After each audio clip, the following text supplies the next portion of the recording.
Hello there, and welcome to the Daily Dose of Lore. Tonight, we're drifting into Westeros and Essos, into a world of ice and fire where prophecies whisper through centuries and mysteries hide in plain sight. This is a realm where the past never truly dies, where every legend holds a seed of truth, and where fans have woven theories as intricate as the story itself. We'll explore the prophecies that may yet come to pass, the identities that remain hidden, and the patterns that some believe connect everything. These are theories, possibilities, interpretations of clues left scattered like breadcrumbs through the text. Some may be true, others may drift away like snow. If these explorations help you settle into rest, a like helps others discover this space too. For now, let's begin our contemplation of the theories, mysteries, and hidden depths of A Song of Ice and Fire. In the ancient texts from Asshai, half a world away from Westeros, a prophecy speaks of a hero reborn. Azor Ahai, who once forged a sword of fire and defeated the darkness during the first long night. The prophecy states this hero will return when the red star bleeds and darkness gathers again. Fans have theorized for years about who this might be, examining every character through the lens of ancient words.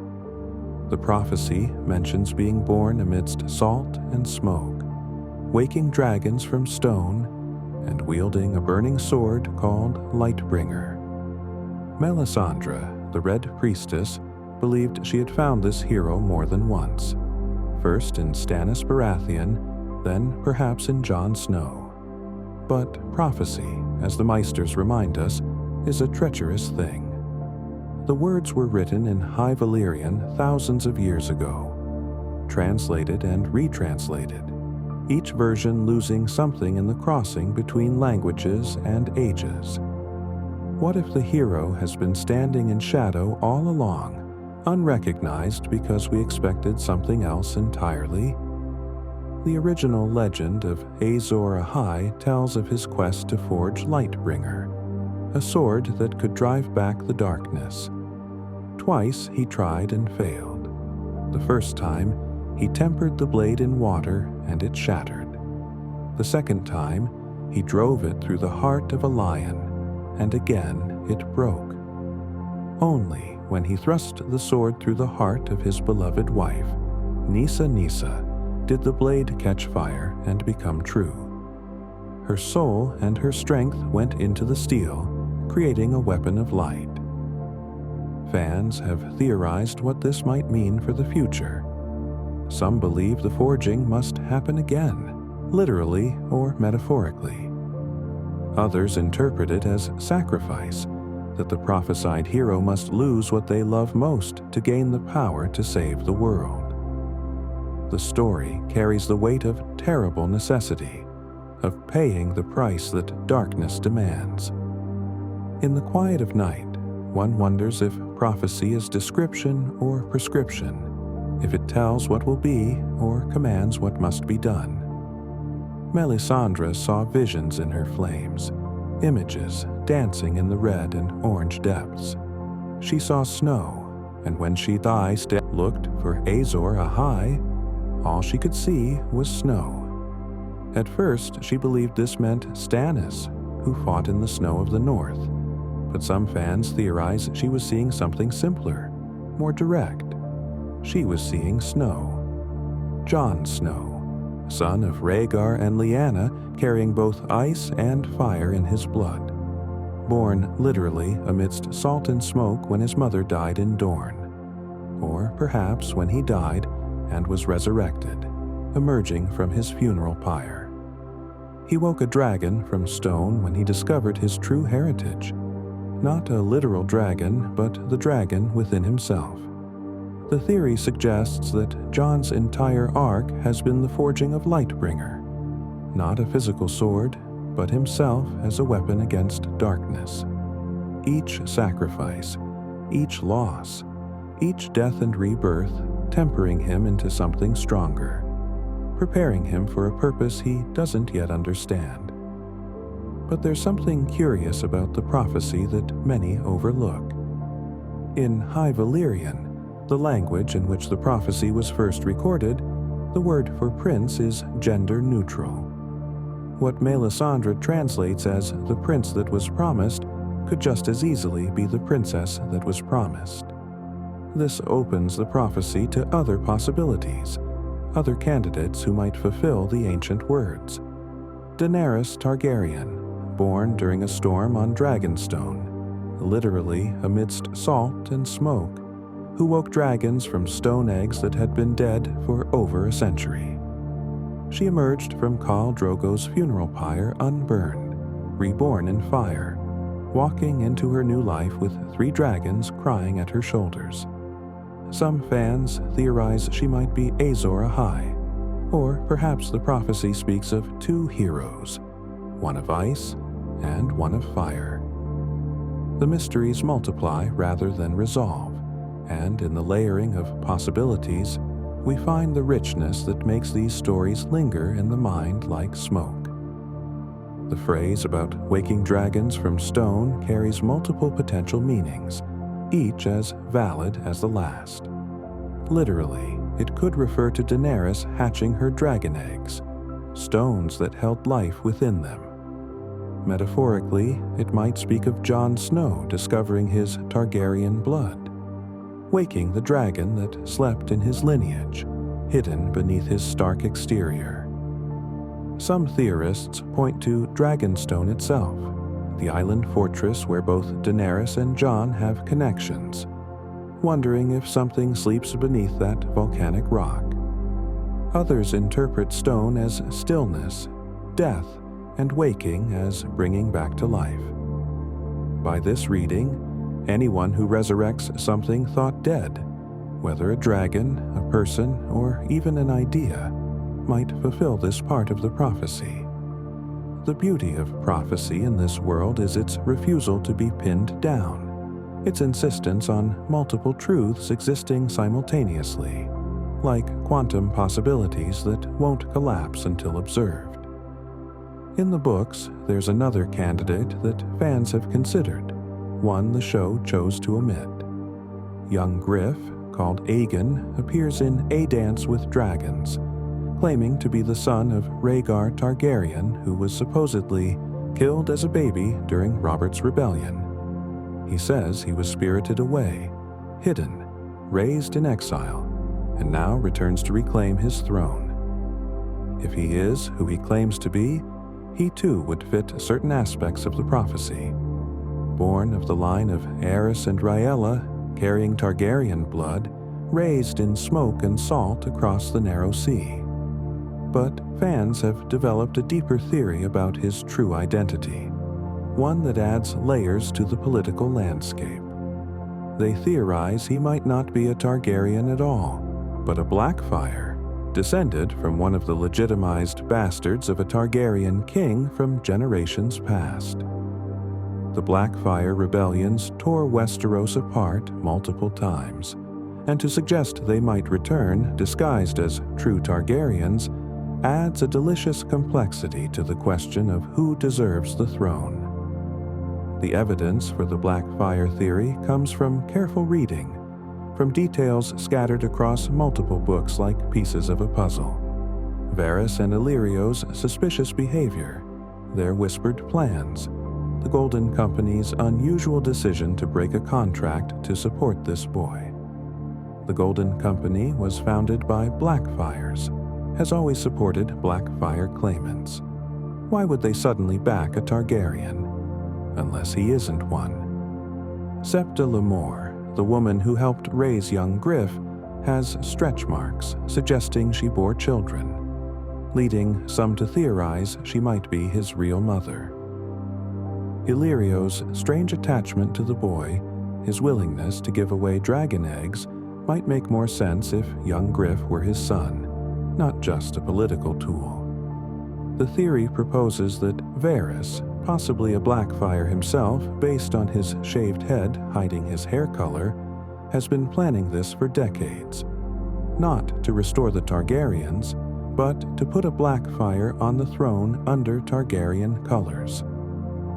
It's a theory that recontextualizes everything these characters have done, painting their actions in shadows and long-held grudges. Then there's Tyrion, the dwarf of Casterly Rock, scorned by his father, loved by few. Some fans have developed a controversial theory based on textual hints that feel almost too subtle to be intentional. They theorize that Tyrion might not be Tywin's son at all, but rather the son of the Mad King Aerys. This would make Tyrion a secret Targaryen, explaining Tywin's hatred, explaining why Aerys took certain liberties with Joanna Lannister, explaining why Tyrion has dreams of dragons and feels drawn to them in ways his siblings never did. When Tyrion visits the dragons in Meereen, they don't kill him, which surprises everyone. Dragons, it's said, know their own blood. The theory suggests that if Azor Ahai needs to have dragon blood to fulfill the prophecy, to ride dragons, to unite the realm, then Tyrion could be another candidate. The 3 heads of the dragon, an old Targaryen saying, might refer to 3 dragon riders needed for Daenerys' 3 dragons: Jon, Daenerys, and perhaps Tyrion. Supporting this theory are small details that take on new meaning under scrutiny. Tyrion's hair is described in ways that seem odd for a Lannister, sometimes appearing almost white blonde in certain lights rather than the golden yellow of his siblings. His eyes are mismatched, one green and one black, and while this is attributed to his dwarfism, it could also be a sign of Targaryen blood mixing strangely. Aerys was known to have an obsession with Joanna Lannister, took liberties at her wedding bedding ceremony that Tywin never forgave. The timeline works for Tyrion to be Aerys' son, and Tywin's dying words to Tyrion after being shot with a crossbow were that Tyrion was no son of his. Fans debate whether this was metaphorical rejection or literal truth. The theory adds a tragic layer to Tyrion's story, suggesting he was hated not for being a dwarf, but for being living proof of his mother's violation and his father's cuckolding.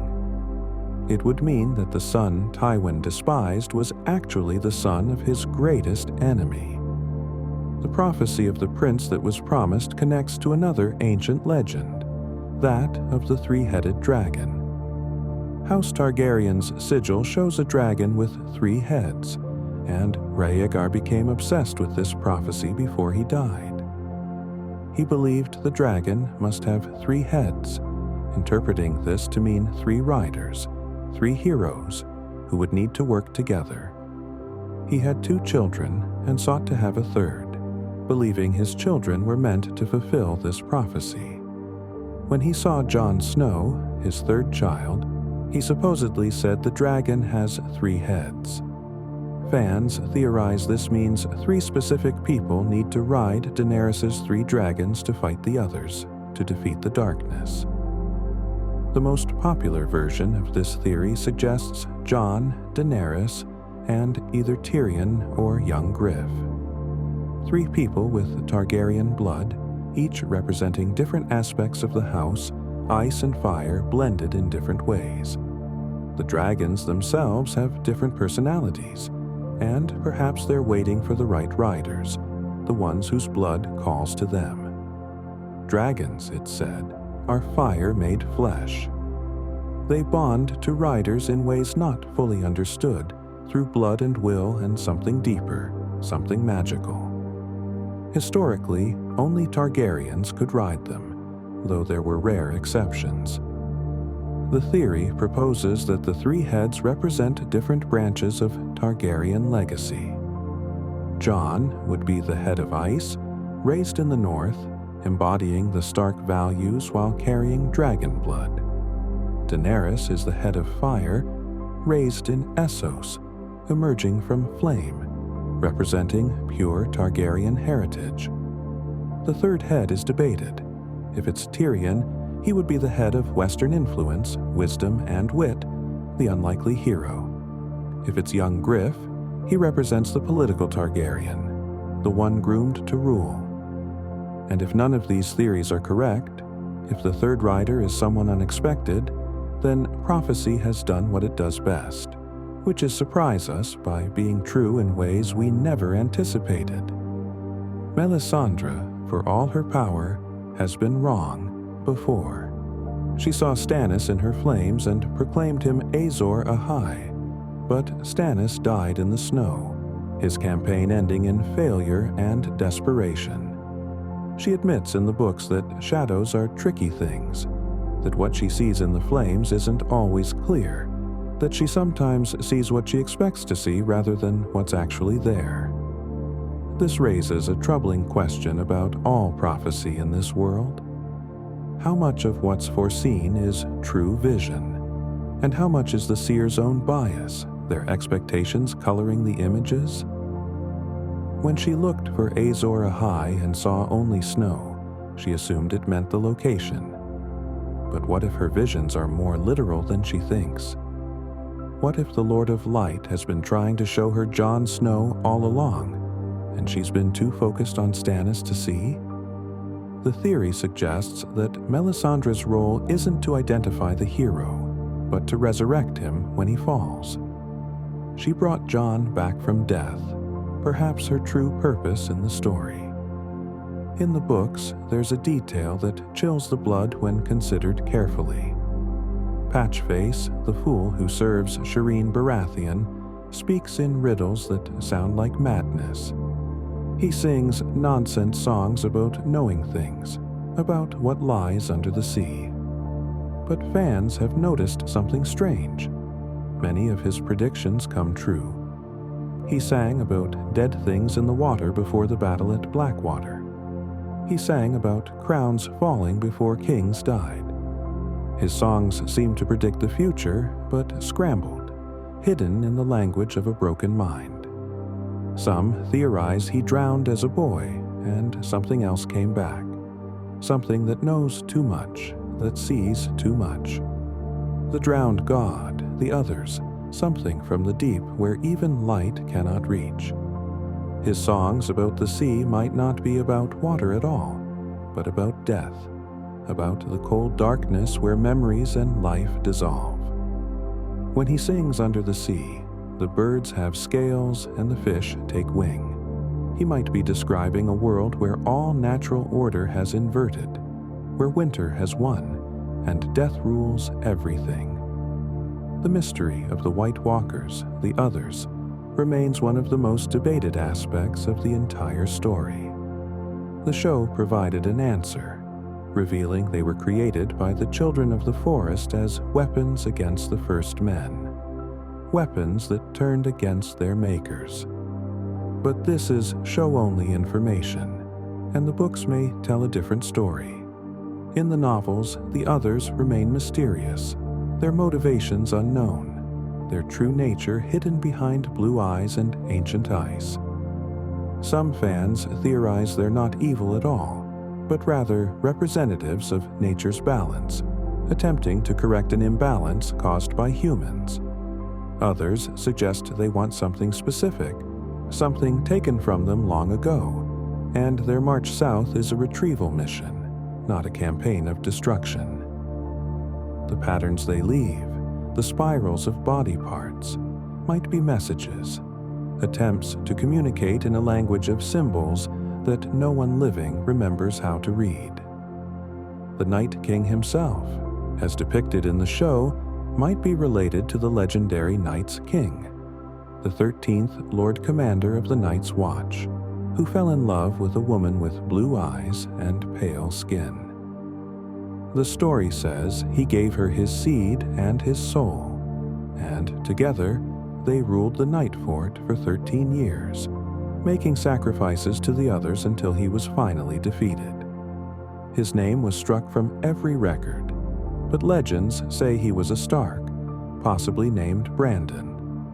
Some fans theorize the current threat isn't random, but part of an ancient cycle, that the Night's King made a pact that's still in force, that requires the Starks to honor certain terms.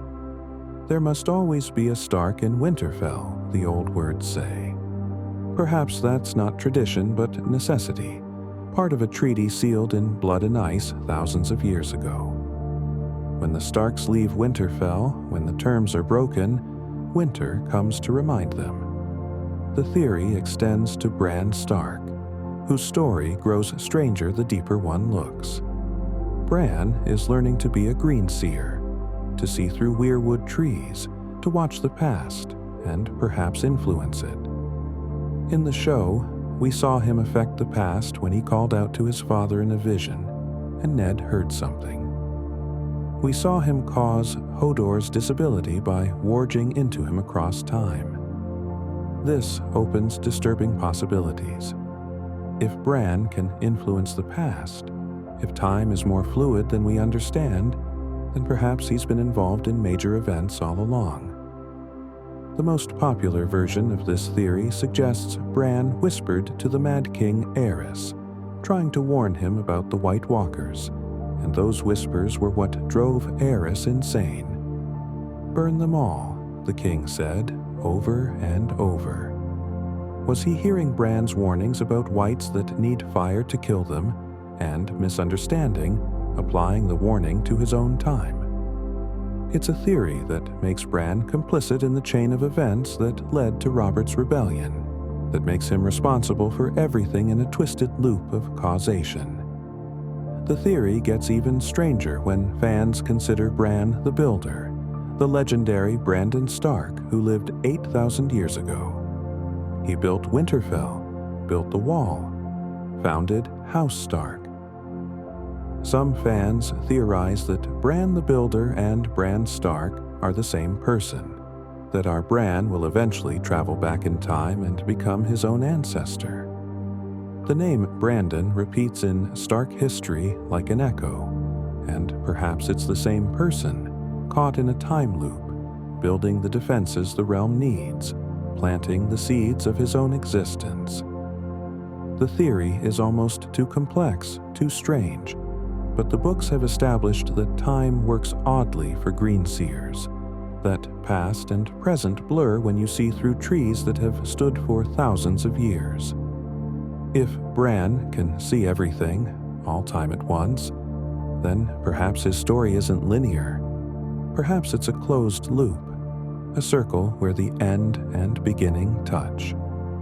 There's a prophecy that haunts Cersei Lannister, given to her by Maggie the Frog when she was a child. The old woman told her she would be queen, but not for long. She would have 3 children, golden crowns, golden shrouds. A younger, more beautiful queen would cast her down and take everything she holds dear. And finally, the Valonqar, the little brother, would wrap his hands around her pale white throat and choke the life from her. Cersei has always believed this meant Tyrion, her younger brother, whom she's hated her entire life. But the prophecy is in High Valyrian, where Valonqar simply means younger sibling, and it's gender neutral. It could mean little brother or little sister. Some fans theorize it's Jaime, who's technically younger than Cersei by minutes, born holding her heel. Others suggest it could be Arya, a little sister in the general sense, wearing someone else's face. The theory that it's Jaime carries poetic weight because it means the person she's loved most, trusted most, will be the one to kill her. It fits the theme of the series, where prophecy comes true but not in the way expected, where trying to avoid fate often leads directly to it. Jaime's arc throughout the books has been moving toward redemption, toward becoming something more than the Kingslayer, more than Cersei's other half. He's grown as a person, developed honor, tried to keep the realm at peace. But some fans theorize his journey will end where it began, with killing a monarch. This time, it would be Cersei, his sister and lover, who's descended into paranoia and cruelty. If she tries to burn King's Landing with wildfire, as the Mad King once planned, Jaime might be forced to kill her to save the city, repeating his greatest crime to prevent greater catastrophe.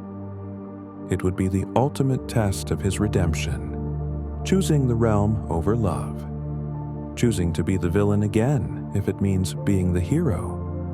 And it would fulfill Maggie's prophecy in a way Cersei never saw coming, despite spending her whole life trying to avoid it. Daenerys' journey from liberator to destroyer shocked many viewers when the show ended. She burned King's Landing after the bells of surrender rang, killing thousands of innocents in a sudden descent into the madness her father was famous for. Many fans felt this came out of nowhere, that the show didn't properly build to this moment. But others have gone back through the books looking for foreshadowing, and they've found it scattered throughout, subtle as smoke. The theory is that George R.R. Martin has been showing us who Daenerys would become all along. We just didn't want to see it. Every time she conquered a city, she freed slaves but also killed masters without trial. Every time someone opposed her, she responded with fire and blood. The Dothraki say the stallion who mounts the world would burn cities and trample nations, and they were speaking of her son. But perhaps they were speaking of her. She's always been a conqueror, not a ruler. She's good at breaking systems, but not building new ones. In the House of the Undying, Daenerys had visions that fans are now reinterpreting. She saw the Iron Throne Room destroyed, snow or ash falling through holes in the roof. At the time, many thought this represented the White Walker threat, snow covering everything. But it could have been ash from her own dragons, showing her the future she would create. She reached for the throne but didn't touch it, walked past it to find her husband and child beyond a wall in the lands of death. Some interpret this as foreshadowing that she'll destroy King's Landing but die before she can rule, that her story is a tragedy of someone who wanted to break the wheel but ended up becoming another spoke. The books have shown us that Targaryen madness isn't a switch that flips, but a gradual descent, often triggered by trauma and isolation. Daenerys has lost everyone she loves, been betrayed again and again, and dragonfire is the only thing that's never failed her. Quaithe, the mysterious woman from Asshai, who appears to Daenerys in visions, warned her repeatedly. To go north, you must journey south. To reach the west, you must go east. To go forward, you must go back. And to touch the light, you must pass beneath the shadow. Fans have tried to decode this for years. Some believe it's literal directions for her journey, that she must travel to Asshai, the Shadowlands beyond even Korth, before she can return to Westeros. Others interpret it metaphorically, that she must embrace her darkness, her fire and blood nature, before she can become what she's meant to be. The theory suggests Daenerys hasn't reached her final form yet, that she needs to become more dragon, not less. Only by accepting her capacity for destruction can she learn to control it, to channel it toward the real enemy. Or perhaps the prophecy is warning her that the path to power requires sacrificing the light within her, and she'll have to choose what matters more. In the books, there's a subplot the show mostly eliminated, involving Quentyn Martell traveling to Meereen to marry Daenerys. He tries to steal one of her dragons to prove himself worthy and is burned alive for his presumption. The dragons don't accept him, don't recognize him as someone who should ride them. This detail matters because it shows dragons choose their riders, that not just anyone with Targaryen blood can control them. It lends credence to theories about specific individuals being meant for specific dragons. Drogon, the Black One, has bonded with Daenerys, but Viserion and Rhaegal remain without full-time riders, and some fans theorize they're waiting. In the books, one of them has golden eyes, unusual for dragons. Some wonder if this might indicate compatibility with a Lannister, like Tyrion, if the secret Targaryen theory holds water. The dragons are characters in their own right, with preferences and personalities, and perhaps they'll choose their own riders when the time comes, regardless of anyone's plans. The Grand Northern Conspiracy is one of the most intricate fan theories, built on close reading of seemingly throwaway lines. It proposes that the Northern Lords, despite appearing to submit to the Boltons after Robb's death, are actually coordinating a secret rebellion to restore the Starks. Wyman Manderly's famous speech about remembering, about Northern loyalty, was just the visible tip of much deeper planning. The theory suggests multiple houses are working together, pretending to serve the Boltons while preparing to betray them at a crucial moment. They're waiting for the right time, waiting for a Stark to rally behind, and when that moment comes, the Bolton hold on the North will crumble in a day. Evidence comes from suspicious meetings, from coded language, from the way certain lords act during key moments. The Umbers giving Rickon to Ramsay might be a fake-out, protecting him while seeming to betray. The Manderlys are baking Frey pie, literally cooking their enemies and serving them at feasts. The North remembers, and the North is plotting. Supporting this theory are details about the Battle of Ice, set to happen in the Winds of Winter. Stannis has taken a position on a frozen lake, and fans who've mapped the geography think he's planning to use the ice itself as a weapon. When the Bolton forces charge, the ice will break beneath them, drowning his enemies. The Manderlys, who supposedly support the Boltons, will actually turn their swords at the crucial moment. The Umbers will reveal Rickon is alive and safe, providing a Stark to rally behind. Even the Meisters at the Dreadfort might be working against the Boltons from within. It's a theory that paints the Northern plot as far more complex than the show presented, where houses simply declared for either Bolton or Stark. This theory suggests everyone has been playing a long game, that the North's submission was always a lie, waiting for the moment to strike. Winter came for House Bolton. They just didn't know it yet. Roose Bolton himself has attracted one of the strangest theories in the fandom, called the Bolt-On theory. It suggests Rose isn't entirely human, that he might be immortal, potentially extending his life by wearing the skins of his sons in some twisted form of magic. Evidence comes from his appearance, his pale eyes that never change, his skin that seems too white, like something preserved. Characters comment that Rose never seems to age, that he looked the same 20 years ago as he does now. He has bizarre habits, drinking Hippocras constantly, getting leeched regularly, being extraordinarily careful never to be cut or marked. He tells Theon that a peaceful land and quiet people are necessary, using the exact same words his ancestor used centuries ago, as if he's the same person. The theory is almost too dark, too strange, but it fits the horror elements lurking under the surface of this world. If Rose has been alive for hundreds of years, wearing his sons as suits, it would explain his coldness, his inhumanity, his total lack of normal emotion. The Faceless Men, the Guild of Assassins in Braavos, have their own mysteries that ripple through the larger story. They began among slaves in the mines of Valyria, and one popular theory suggests they didn't just escape the doom of Valyria, they caused it. The theory proposes that the Faceless Men learned the secrets of fire magic, the same magic that kept Valyria's volcanoes controlled, and they sabotaged it. They brought down the entire Valyrian Empire in revenge for centuries of slavery, in one catastrophic act that reshaped the world. If true, It means they've successfully destroyed the most powerful civilization in history and kept it secret for 400 years.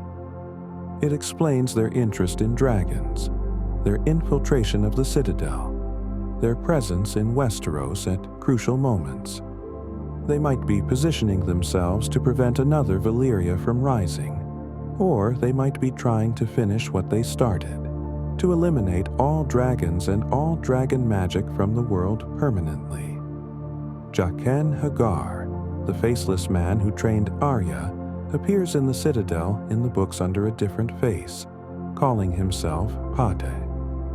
He's stolen the identity of a novice and is searching for something in the Citadel's library.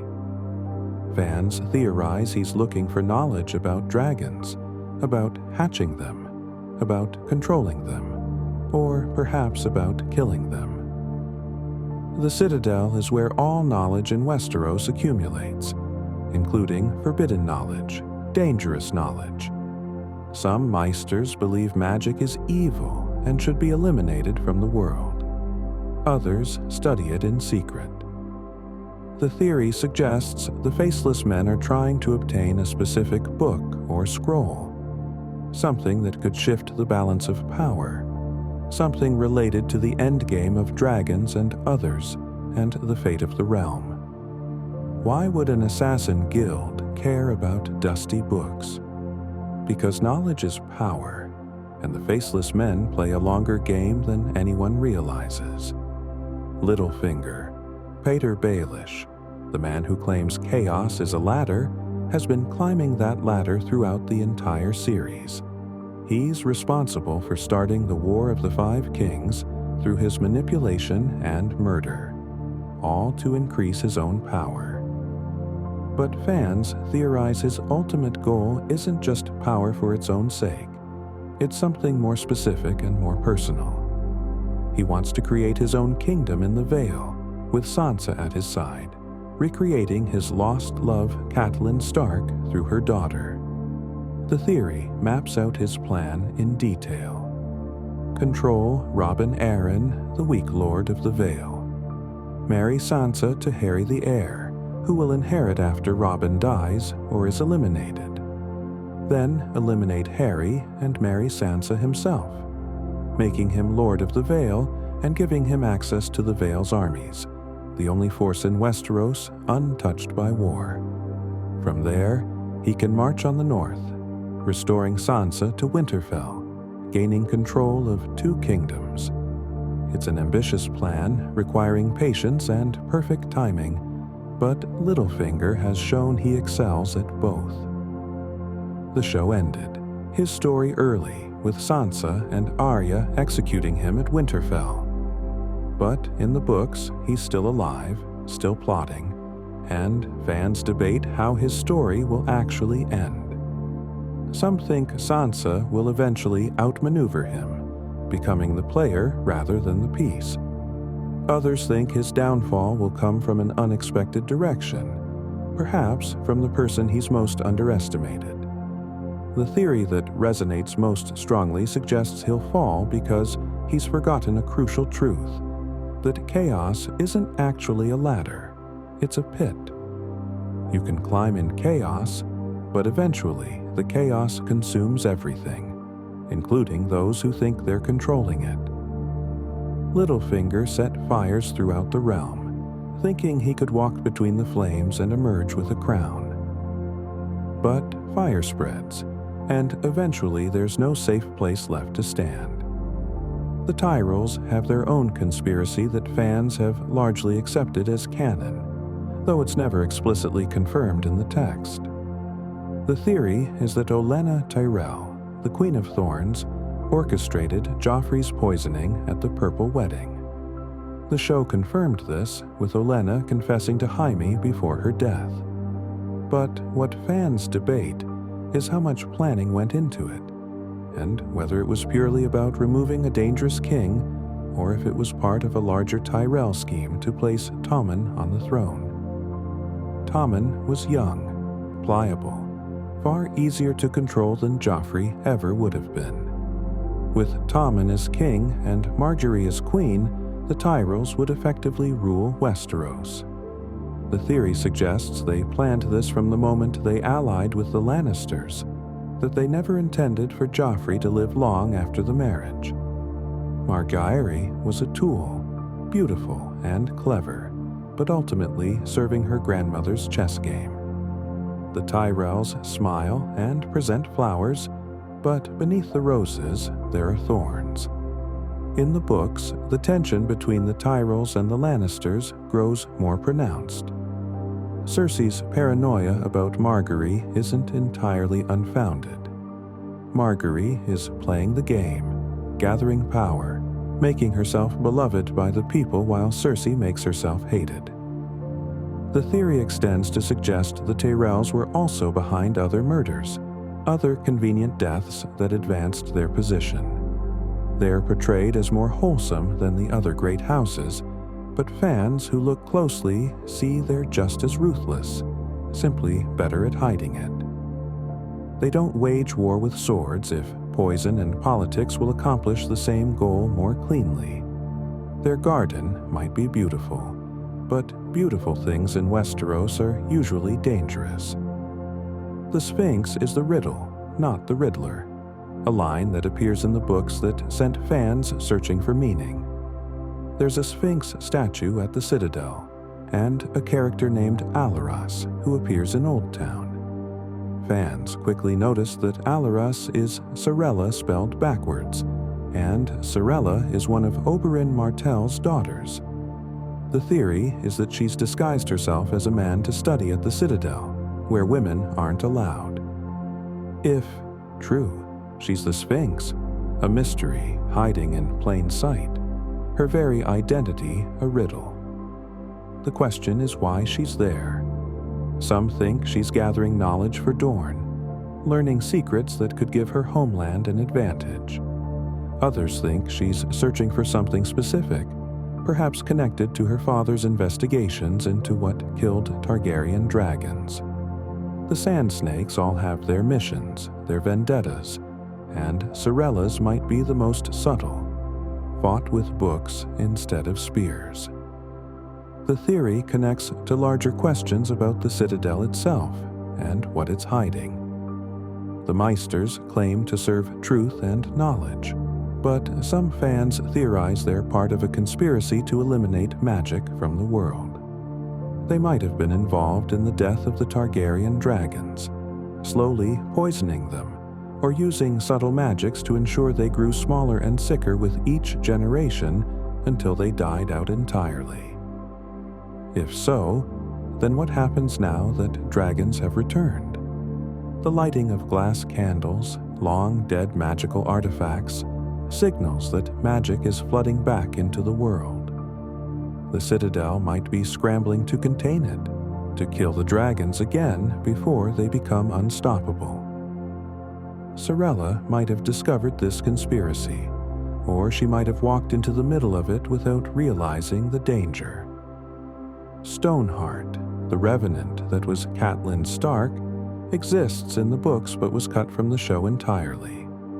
She leads the Brotherhood without banners on a campaign of vengeance, hanging Freys wherever she finds them, offering no mercy, no trial, just rope and justice as she defines it. Fans theorize her story will intersect with Jon Snow's in the books, but not as an enemy. Instead, some believe she'll give her life a second time to resurrect him. Beric Dondarrion gave his life to resurrect Catelyn, passing the fire within him to her. She could do the same for Jon, the boy she couldn't love in life, making the ultimate sacrifice for him in death.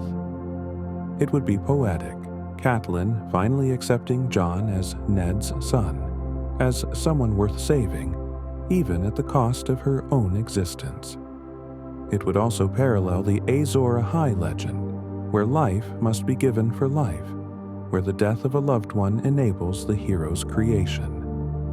The theory adds weight to Jon's resurrection, making it more than just magic, making it a sacrifice with meaning. In the show, Melisandre brings Jon back seemingly through ritual alone. But in the books, if Stoneheart is involved, it becomes about love and redemption, about a mother finally accepting her husband's bastard, about breaking the cycle of resentment that poisoned her life. It would transform Catelyn's arc from one of pure revenge into something more complex, her final act being mercy rather than cruelty. And it would mean Jon carries Catelyn's fire as well as his parents' blood, another layer to his identity as someone who bridges different worlds. The mystery of Euron Greyjoy in the books is far darker than the show ever hinted. Book Euron isn't just a pirate with swagger. He's something genuinely terrifying, possibly insane, possibly magical, definitely planning something apocalyptic.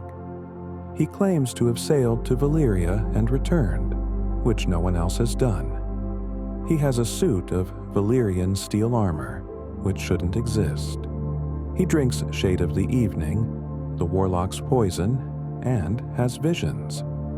He has a dragon horn that he claims can control dragons, and he's assembling warlocks and sorcerers from across the world, torturing them, binding them to his ship. Fans theorize he's trying to become a god, or summon one, using blood magic and madness in equal measure.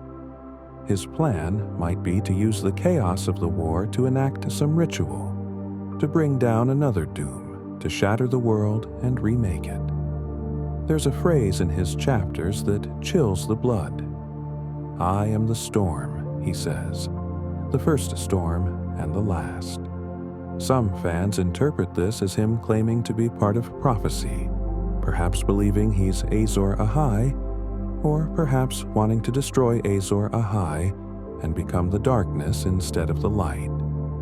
He's compared to both the drowned god and the storm god in Ironborn religion, and he might be trying to literalize those comparisons, to become a divine force through sheer will and black magic.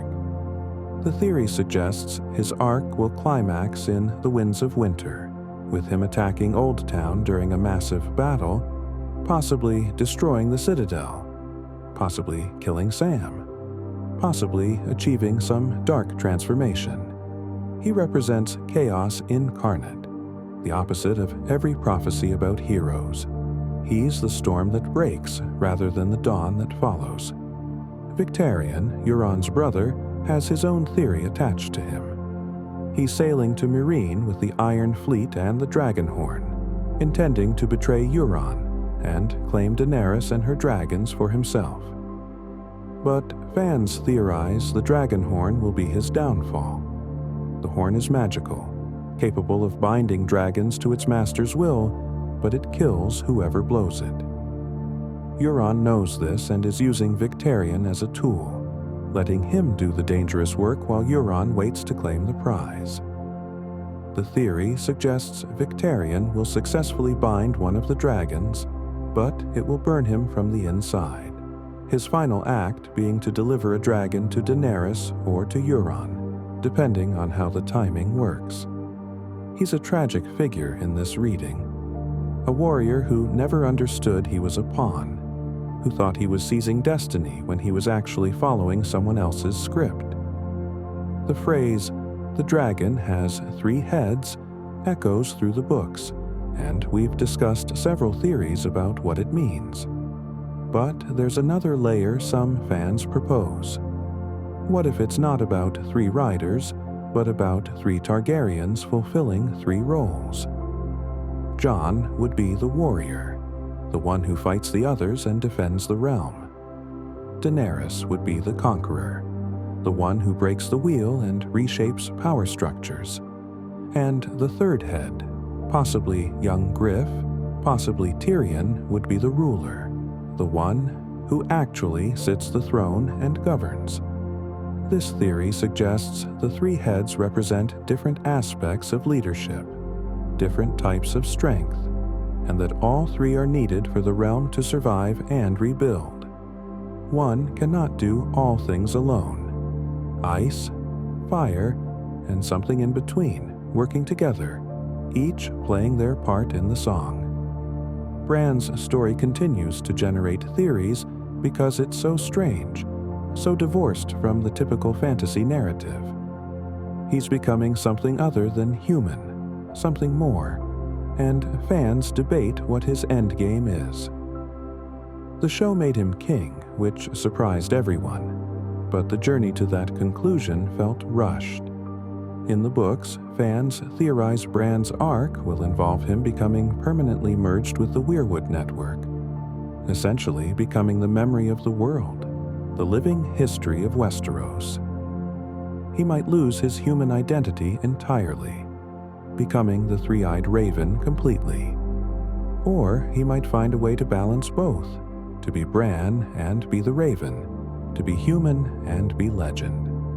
The poetic possibility is that he becomes a god, not through power but through knowledge, by being the one who sees everything, knows everything, remembers everything.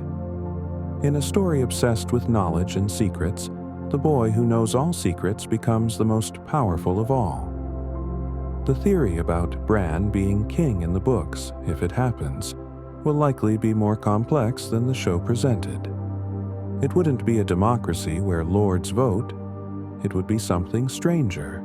Perhaps Bran taking control through his green sight abilities, through seeing the best path forward and maneuvering pieces into place. Or perhaps he won't be king in the political sense at all, but will be recognized as something else. A living god, a oracle, a bridge between the human world and the world of magic. The books have always been more interested in the cost of power than the possession of it, and Bran's power comes with the cost of his humanity, his ability to feel, to be a child. He sees everything and can change nothing, or perhaps can change everything but shouldn't. It's the weight of being God, the isolation of being the only one who truly understands. Some fans theorize about the ultimate confrontation between ice and fire, between the others and the dragons, and whether either side is actually good. The story has always been morally gray, refusing simple answers. The others might not be evil, might have legitimate grievances, or might be natural forces rather than malevolent entities. The dragons are weapons of mass destruction, beautiful and terrible.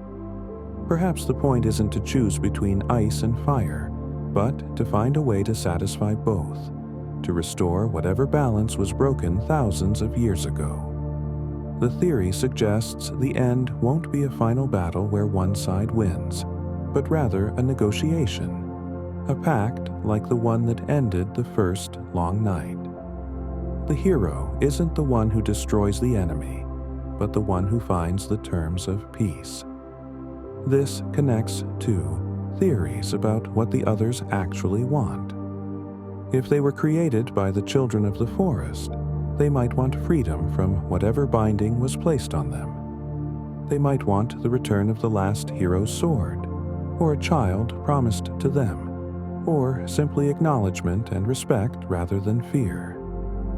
The babies they take, like Craster's sons, might not be killed but transformed, turned into new others to build their population. If that's true, then they're not destroying humanity but recruiting it, growing their ranks because they need to survive just like everyone else.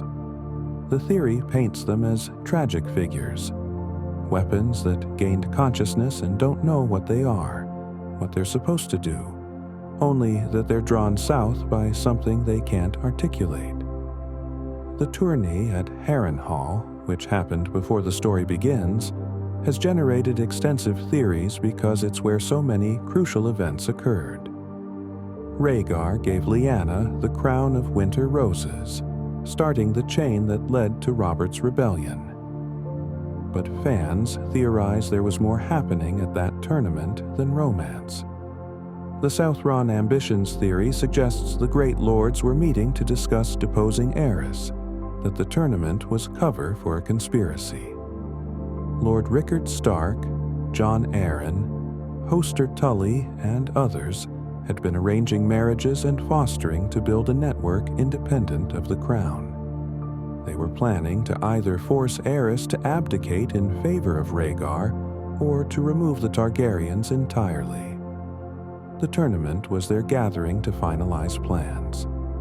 Rhaegar's actions with Lyanna disrupted everything, turning potential political coup into war based on perceived abduction and rape.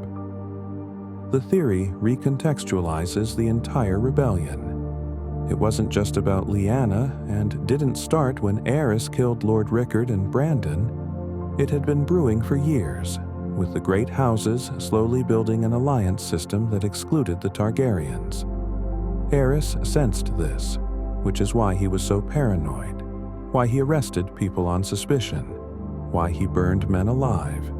He knew they were plotting, and he wasn't entirely wrong. When Robert's rebellion happened, it wasn't a spontaneous uprising, but the culmination of long planning, with Rhaegar's mistake giving them the cause they needed.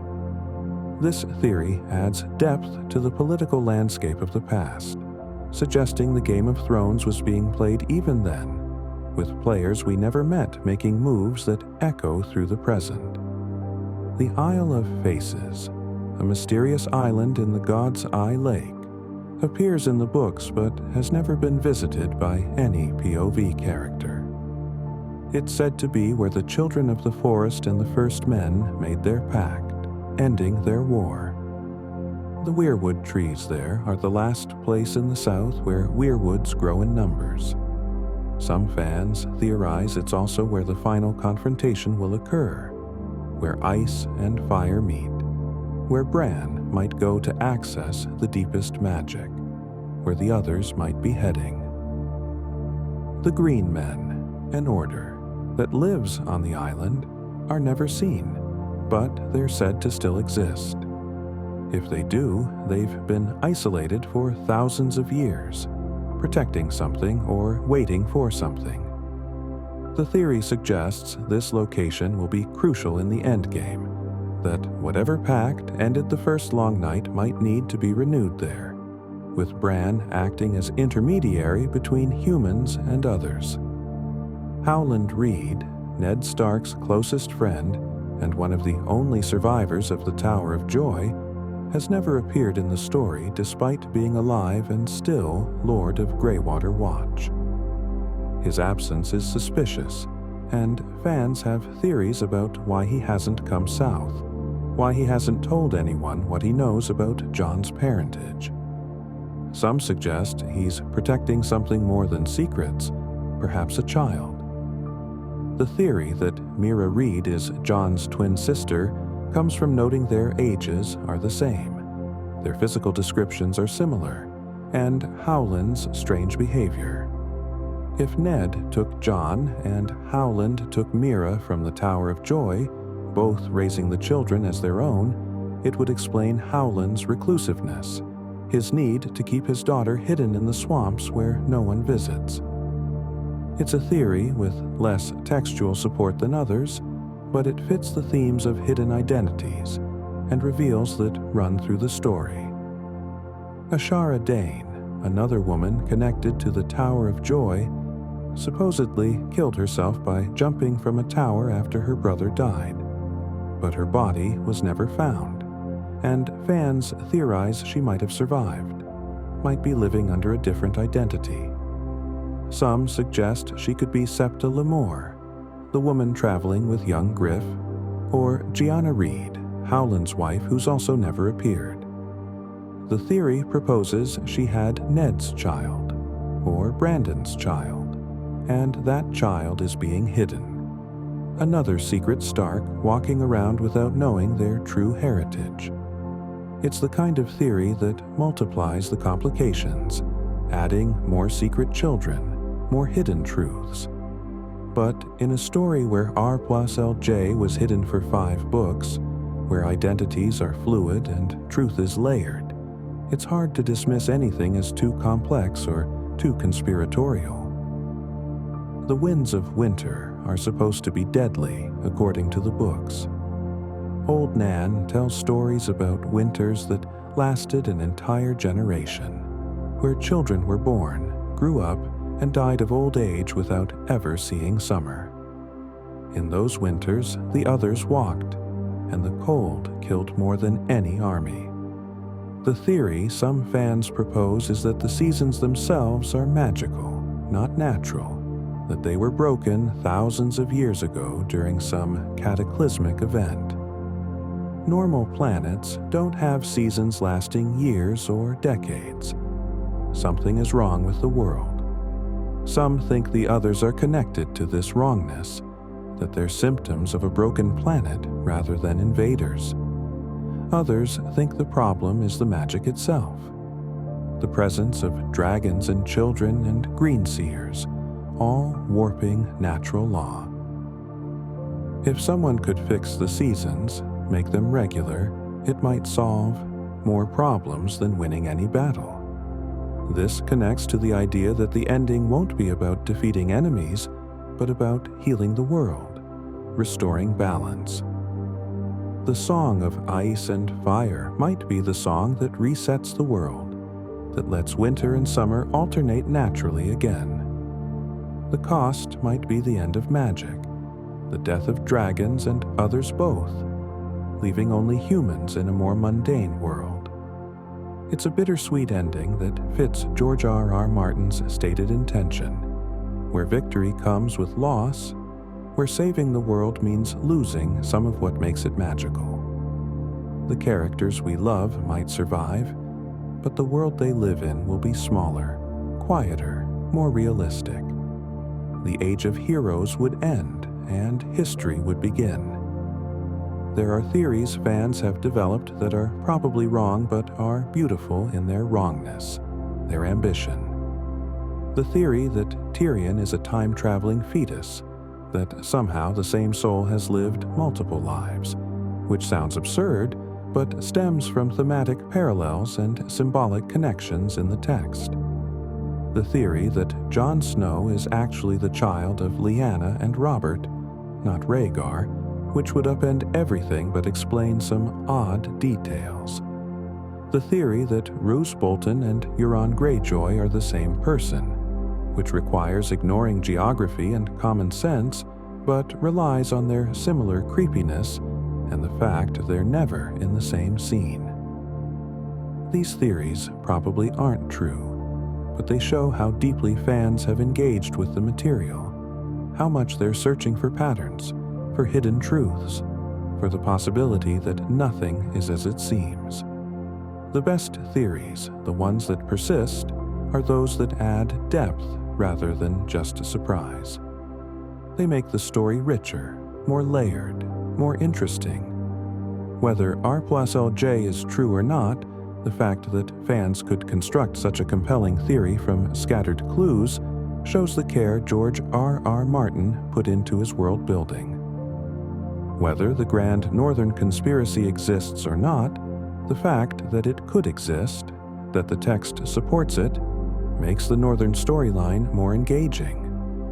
Theories are a form of active reading, a way of participating in the story rather than just consuming it. They're the reader's way of saying, "We see what you did there, we're paying attention, we're playing the game with you." The Winterfell crypts hold secrets that might be more literal than anyone realizes. There must always be a Stark in Winterfell, the old saying goes.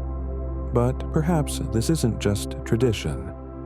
Some fans theorize the crypts contain something that requires a Stark presence to keep contained or protected. The statues of ancient Stark kings sit in darkness with iron swords across their laps, and those swords are said to keep vengeful spirits in their tombs. But what if it's not spirits? What if something else sleeps down there? Something that needs watching? The books mention the crypts are far older than Winterfell itself, descending deep into the earth, with the lowest levels collapsed and inaccessible. What's down there that the Starks don't speak of? Some theories suggest dragon eggs, hidden by Brandon the Builder. Others propose the bones of the Night's King himself, or the original pact with the others written in some undecipherable form. When Ned thinks about the crypts, there's always a sense of unease, of things better left undisturbed. The theory suggests that when all the Starks left Winterfell, when Theon took it and Ramsay held it, something began to wake in the depths. Jon Snow's dreams in the books are strange and full of symbolism that fans have spent years decoding. He dreams of the crypts, of going deeper than he's ever been, past the kings he knows, into the darkness where only his ghost directs him. He's afraid of what he might find, afraid of the Stone Kings judging him as an outsider, a bastard who doesn't belong. But some theorists read these dreams as prophetic, suggesting he needs to go to the crypts to discover the truth about his parentage. Perhaps there's evidence there, a record Brandon or Ned left, or perhaps it's simply that in the presence of his ancestors, his true lineage will become clear. The wolf dreams he shares with Ghost show him running through snow, hunting, killing, and tasting blood. These aren't just dreams, but warging experiences. Jon living partially as his direwolf without fully understanding what's happening. The theory proposes that Jon's power as a warg is far greater than he realizes, and that after his death and resurrection, the time he spent in Ghost will have changed him, made him more wolf, less human, perhaps giving him abilities he'll need for what's coming. The transformation that resurrection brings is something the books explore through Beric Dondarrion and Lady Stoneheart. Each time Beric was brought back, he lost pieces of himself, memories fading, humanity eroding, until he was more purpose than person. Stoneheart is even worse, a creature of pure vengeance with no mercy, no softness, barely anything left of Catelyn except rage. The theory about Jon's resurrection in the books suggests he won't come back the same. He'll be harder, colder, more ruthless. The show hinted at this but didn't fully explore it. In the books, fans theorize Jon will come back fundamentally changed, with his time as Ghost having altered his perspective. He'll remember what it's like to be a wolf, to live by instinct, to kill without guilt. This might make him a more effective leader, more willing to do terrible things for the greater good. But it also might make him less Jon Snow and more something else, something necessary but tragic. The cost of resurrection isn't just dying. It's losing pieces of who you were, piece by piece, until the person who returns is barely the person who left. Melisandre's true age is one of those details the books hint at, but never confirm. She doesn't eat, doesn't seem to sleep, wears a glamour ruby at her throat constantly. In one chapter, she thinks about how the glamour shows people what they expect to see, a beautiful woman in red. But what's beneath? Some fans theorize she's ancient, possibly hundreds of years old, her true form withered and decayed, kept alive and beautiful only through magic. This would explain her power, her knowledge, her certainty about her visions. But it would also make her more tragic, a woman who's lived so long that she's forgotten what it means to be human, who sees everything through the filter of her God's will.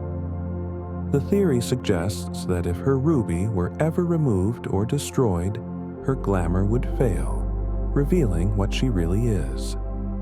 This might happen in the books as a crucial moment, perhaps showing her vulnerability, perhaps revealing that all her power comes from the object rather than from faith. It's a theory that adds layers to her character, suggesting that beneath the confidence and the prophecies, there's someone very old and very tired, serving a god out of habit more than belief. The religion of Rahalor, the Lord of Light, has its own mysteries woven through the story. Thoros of Myre, a drunk who barely believed, suddenly gained the power to resurrect the dead after years of empty ritual. Why then? Why him? Some fans theorize that the return of magic into the world, possibly triggered by the birth of Daenerys' dragons, reactivated old powers that had been dormant. The Red Priest's magic didn't work for centuries, and suddenly it does, stronger than ever. Glass candles that had been dark for generations are burning again.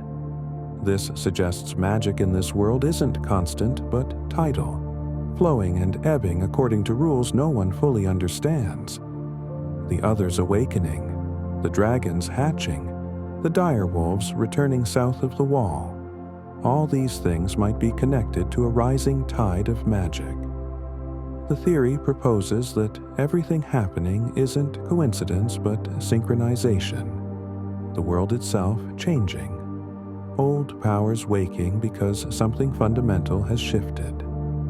Perhaps the seasons themselves are tied to magic, and as magic returns, winter deepens. The barrier between life and death thins, and the impossible becomes possible again. Thoros' confession that he doesn't understand his own power, that the words just come to him, suggests he's a conduit for something larger. The Lord of Light, if real, seems to work through people rather than appearing directly. But what is the Lord of Light?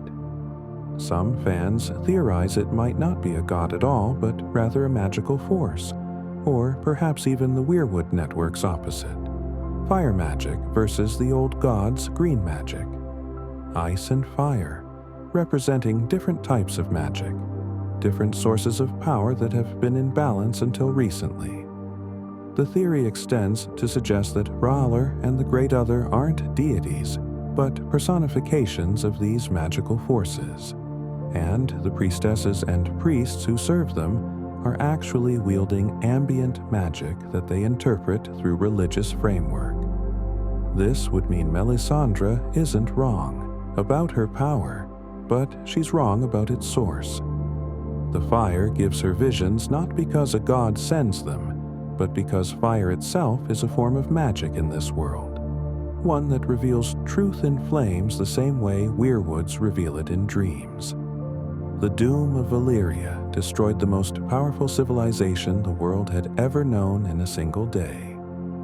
14 flames, massive volcanoes, all erupted simultaneously, tearing the peninsula apart, turning it into a smoking ruin where even now, 400 years later, demons and diseases lurk. The official story is that it was natural disaster, but the scale of it, the perfect timing, has always seemed suspicious. The theory that the Faceless Men caused it has textual support in the history books within the series. The Faceless Men began among the slaves in Valyrian mines, the deepest, hottest, most terrible places where people were worked to death, mining the volcanic depths for ore and gold. Their first gift was mercy, killing those who begged for death. But as they grew in power and number, as they learned the secrets of changing faces and death magic, perhaps they decided that freeing individual slaves wasn't enough. The entire system needed to end. And the only way to end Valyria was to destroy it completely. The mechanics of how they might have done this involve understanding what kept Valyria stable. The 14 flames should have erupted constantly. They were incredibly active volcanoes. But Valyrian sorcerers, the greatest fire mages in history, used blood magic and spells to control them, to harness their heat for forging Valyrian steel, for fueling their power. If someone learned those spells and reversed them, or simply stopped performing them, the volcanoes would erupt naturally. The theory suggests Faceless Men infiltrated the sorcerer class, learned the magic, and then either sabotaged it or killed all the mages who maintained it in one coordinated strike. The doom wasn't supernatural disaster. It was the natural consequence of removing the unnatural controls. Valyria fell because the faceless men wanted it to fall, because they decided no civilization built on that much suffering deserved to exist. It's revenge on a scale that's almost incomprehensible, killing tens of thousands to free hundreds of thousands, burning an empire to ash so slavery would end. If this theory is true, then the faceless men's current activities take on new meaning. They're not just assassins for hire. They're still fighting against slavery, against tyranny, possibly against dragons themselves as symbols of Valyrian power. Jaqen in the Citadel might be looking for information about dragon control or dragon killing, making sure no new Valyria rises.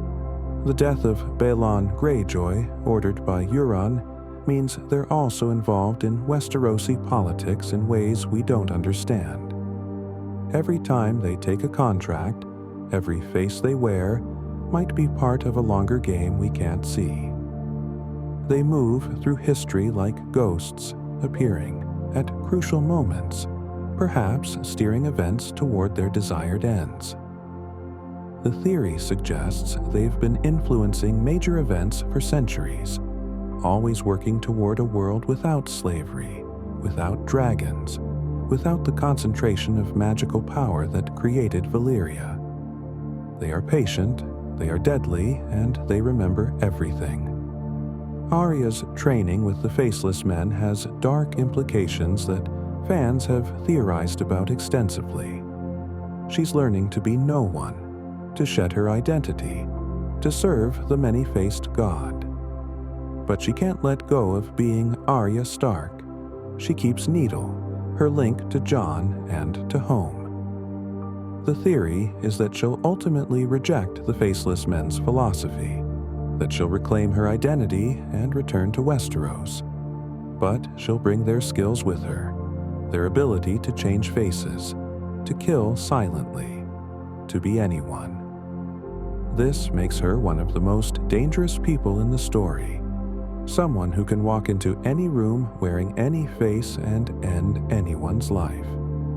Her list of names, the people she wants to kill, started as a child's revenge fantasy, but now she has the training to actually accomplish it. The theory suggests she'll work her way through that list, crossing off names, bringing her own form of justice to those who wronged her family.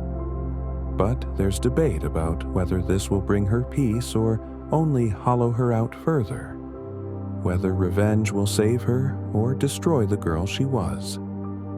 There's a darker theory about Arya that some fans propose, one that's more tragic.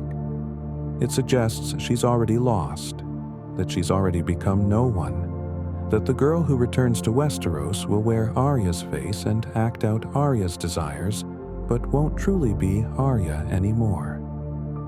Every time she wears a face, she experiences that person's memories, their feelings.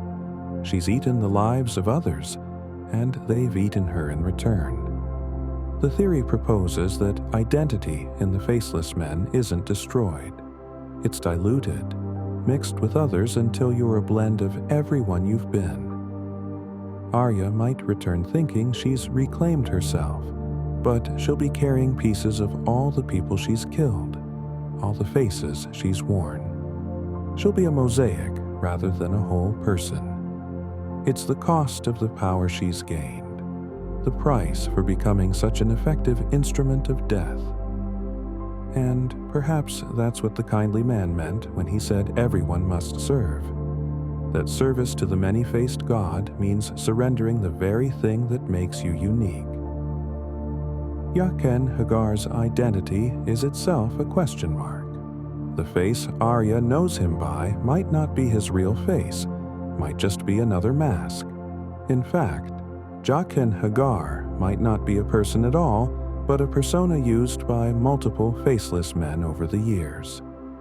When Arya sees him again in Braavos, is it the same man? The books hint it might not be, that she's interacting with the Faceless Men as an institution rather than with individuals. This adds another layer to their mystique and their horror. They've literally erased their own selves in service to their god.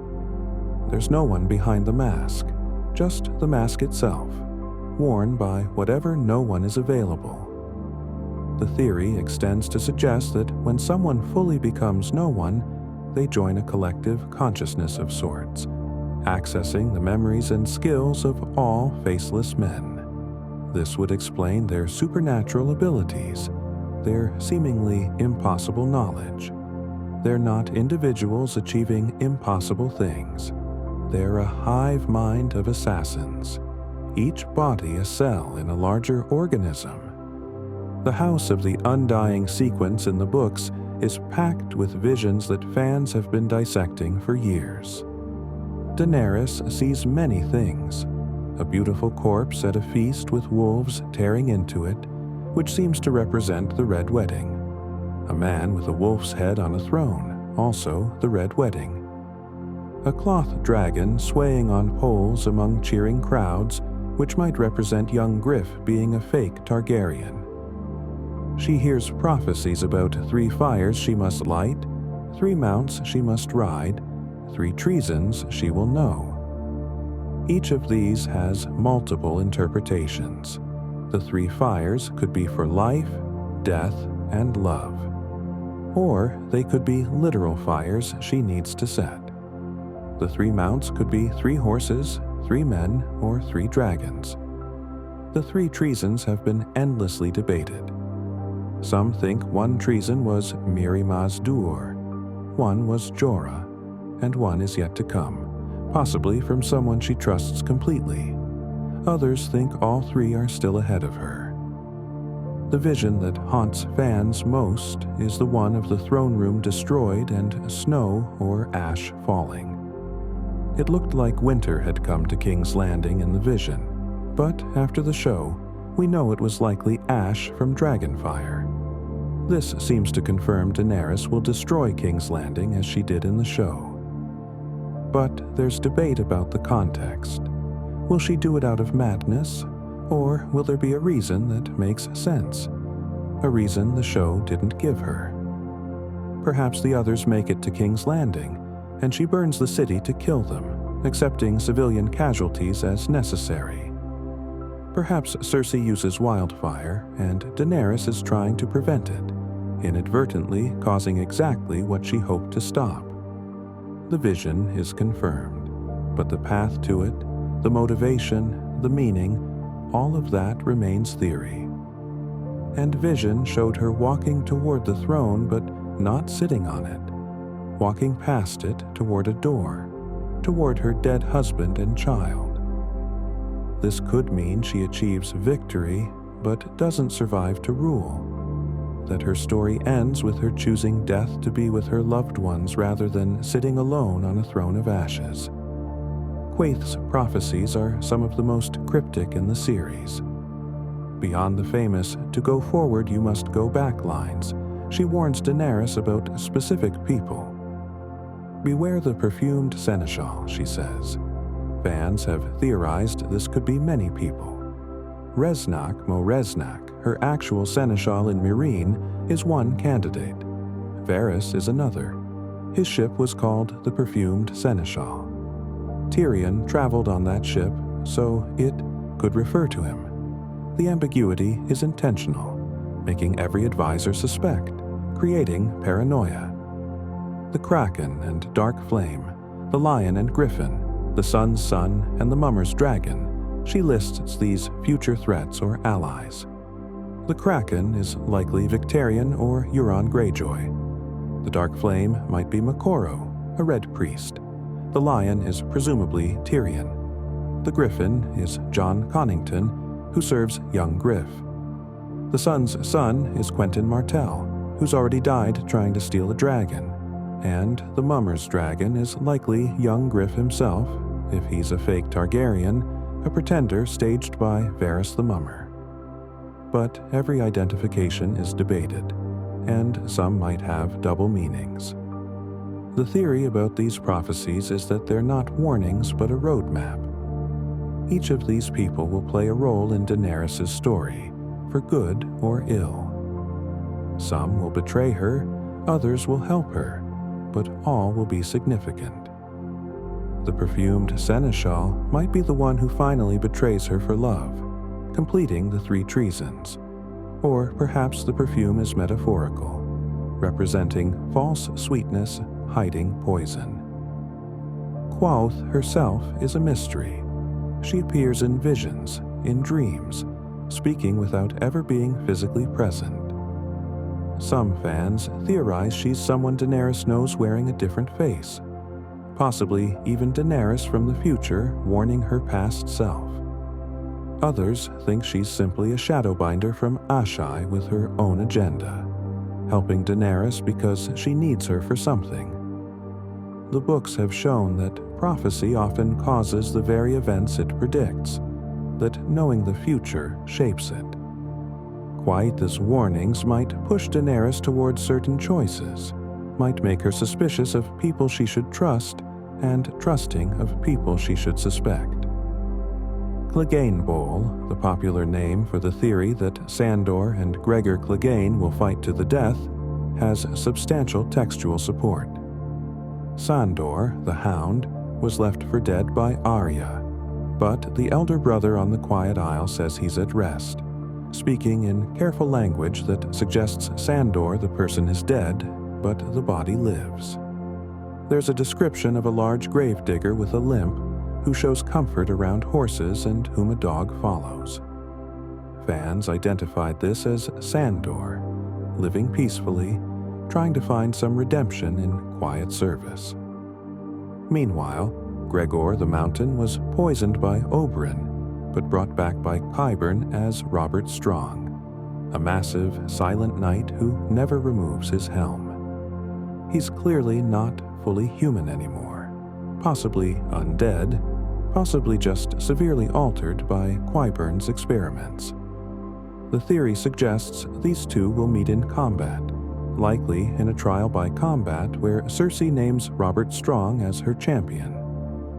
If the Faith or someone accusing Cersei names a champion, and if that champion is Sandor, then the brothers will finally settle their lifelong hatred. The fight would be more than personal revenge. It would be symbolic, faith versus science, the natural versus the unnatural, redemption versus damnation. Sandor has spent his life afraid of fire, traumatized by what Gregor did to him as a child. But through his time on the Quiet Isle, he might have found some peace, some acceptance. Facing Gregor again would test whether he's truly changed or if he's still the angry, violent man he was. Gregor, transformed into something monstrous, would represent the ultimate perversion of knighthood, a walking corpse serving a mad queen. Their fight would draw a crowd, would be talked about for generations, and fans are split on who would win. Sandor is the better fighter with more skill, but Gregor has size and apparently can't feel pain anymore. The theory suggests Sandor will win, but at great cost, possibly using fire against his brother despite his fear, finally conquering his trauma by wielding what hurt him to destroy what created that hurt. There's a popular fan theory that Tyrion is a time-traveling fetus, which sounds absurd on the surface but comes from detailed analysis of his dreams and symbolism. The theory notes that Tyrion dreams of dragons constantly, of flying on dragon wings, of being a dragon. In one dream sequence, he has a vision where he's simultaneously himself and not himself, experiencing multiple timelines.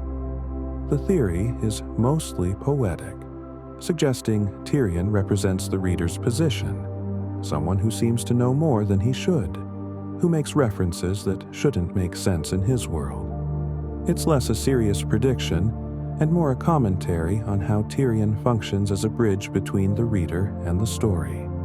His cynicism and modern sensibility feeling almost like he's from our world observing theirs.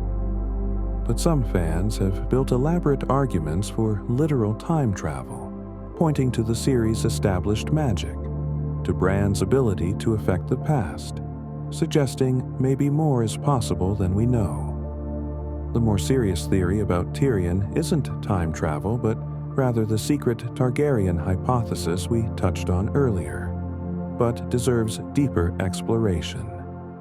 The textual evidence is subtle but consistent. Aerys took liberties at Joanna Lannister's wedding bedding, and she was dismissed from court shortly after. Tywin's sister, also named Joanna, was used by Aerys in ways that destroyed Tywin's family relationships. Aerys had a pattern of taking what wasn't his, of humiliating Tywin specifically. Tyrion's birth killed his mother, and Tywin never forgave him. But perhaps the lack of forgiveness came from Tyrion being proof of Joanna's rape. Tyrion's mismatched eyes, described as one green and one so dark it's almost black, could be Lannister green mixing with Targaryen violet that came out wrong. His hair, occasionally described as pale, almost white blonde, again suggests mixed heritage. And his obsession with dragons, his dreams of them, his successful interaction with them in Meereen, all point to possible dragon blood. If Tyrion is Aerys' son, it means the gods played a cruel joke. Tywin spent his life serving Targaryens while hating them, and his only surviving son would be one. Jaime and Cersei, the children he loved, would be full Lannister. But the son he despised would be the one carrying different blood. It would also mean that when Tywin said, "You are no son of mine," his dying words, he might have been stating literal truth. The theory has another layer. If all three heads of the dragon are alive, Jon, Daenerys, Tyrion, they represent different aspects of the Targaryen legacy. Jon is the secret prince, hidden and raised among enemies. Daenerys is the exile, raised abroad, the true heir by inheritance. Tyrion would be the bastard, never acknowledged, rising through wit rather than birthright. Together they'd represent the fullness of what Targaryens could be, not just fire and blood, but ice, exile, and cunning. The three-headed dragon might literally be these three people, none of whom started their stories knowing their connection. The mechanics of dragon riding in this world are poorly understood by the characters, but heavily theorized by fans. We know Targaryens have historically bonded with dragons, that the bond is deep and magical, possibly psychic.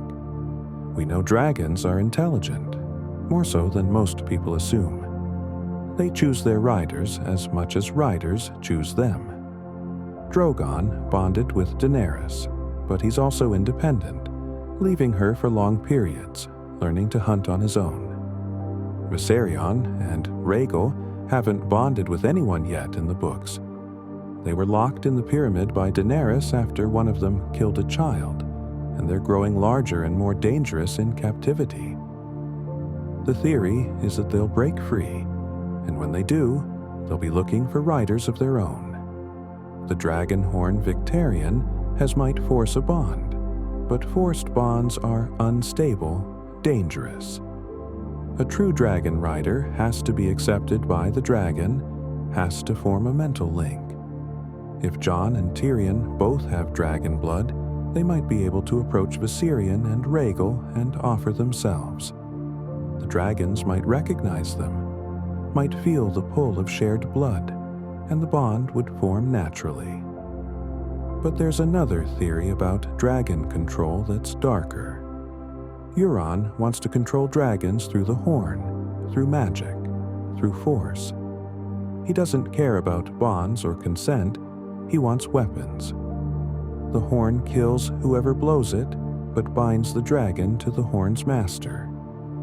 Victarion thinks he'll be the master, but Euron has likely arranged it so the horn binds to him regardless of who uses it. If Euron gets a dragon, he won't be a traditional rider. He'll be a tyrant, using the dragon as a slave as a tool of destruction. The contrast between Euron's forced control and the natural bonds others form will highlight the series' themes about power and consent, about love versus domination. Dragons used willingly versus dragons enslaved represents the choice between partnership and tyranny, and the outcome of battles might depend on which philosophy proves stronger.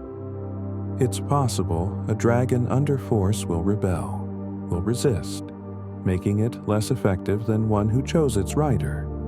Or perhaps the forced dragon will be more ruthless precisely because it has no choice, no will left to restrain it. The prophecy of the last hero fighting the others during the first long night has interesting parallels to current events that fans track carefully. The last hero set out with 12 companions, a horse and a dog, to find the children of the forest and learn how to defeat the others. His companions died one by one. His horse died, his dog died, until he stood alone, and his sword shattered in his hand from the cold. Yet somehow he succeeded, and the long night ended. The parallel is clear to Jon Snow's story. He's building a group to fight the others. He has Ghost, his dog, Direwolf, and he's lost companions continually. The theory suggests his story will mirror the last hero's, that he'll lose everything, everyone, ending up alone facing the true darkness with a broken sword. Longclaw, his Valyrian steel sword, might shatter as the last hero's did, leaving him weaponless. And in that moment of ultimate loss, he'll discover whatever the last hero discovered, whatever truth or sacrifice ends the long night. The theory extends to suggest the last hero's success wasn't military, it was diplomatic. He found the children of the forest and forged a pact, possibly including terms with the others themselves. The long night didn't end because the others were defeated, but because they agreed to return north. What if the last hero was Jon's ancestor, possibly a Stark, and the pact was tied to the Stark bloodline? There must always be a Stark in Winterfell might be a literal term of the treaty. When all the Starks left, the pact was broken, giving the others justification to march south. Jon's role might not be to fight them, but to renegotiate, to discover what they want, to make a new pact that satisfies both sides. This would be more complex and interesting than simple battle, and it fits the series' tendency to subvert expectations. The prophecy calls for a hero, and heroes are supposed to fight. But what if the heroism is in choosing not to fight, in finding another way, in sacrificing pride and vengeance for peace?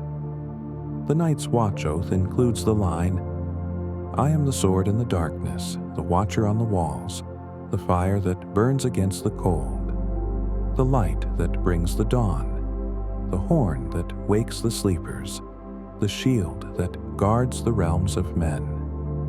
Each phrase might be a specific role, a specific person needed to fulfill the Watch's purpose. The sword in the darkness could be Jon himself, leading the fight. The fire that burns could be Melisandre or Daenerys with her dragons. The light that brings the dawn might be whoever fulfills the Azor Ahai prophecy. The horn that wakes the sleepers could refer to the Horn of Winter, said to bring down the wall, or it could mean someone who wakes people to the danger. The shield that guards might be Bran, whose knowledge and sight could provide protection. The theory is that defeating the others requires all these roles to be filled. Multiple heroes working together, each playing their part in the Great War. It's not one person's story, but an ensemble, the way the entire series has been built. The Horn of Winter, also called the Horn of Joramun, is said to be able to bring down the wall. If it's real and if it's used, it would change everything. The wall is the primary defense against the others, the barrier that's held for thousands of years. If it falls, the north is immediately vulnerable, and the others can sweep south unrestricted. Some fans theorize the horn was found at the fist of the first men by the Night's Watch, mistaken for an ordinary horn, and Sam currently has it not knowing its significance. If true, Sam might blow it accidentally, or someone might take it from him and use it deliberately.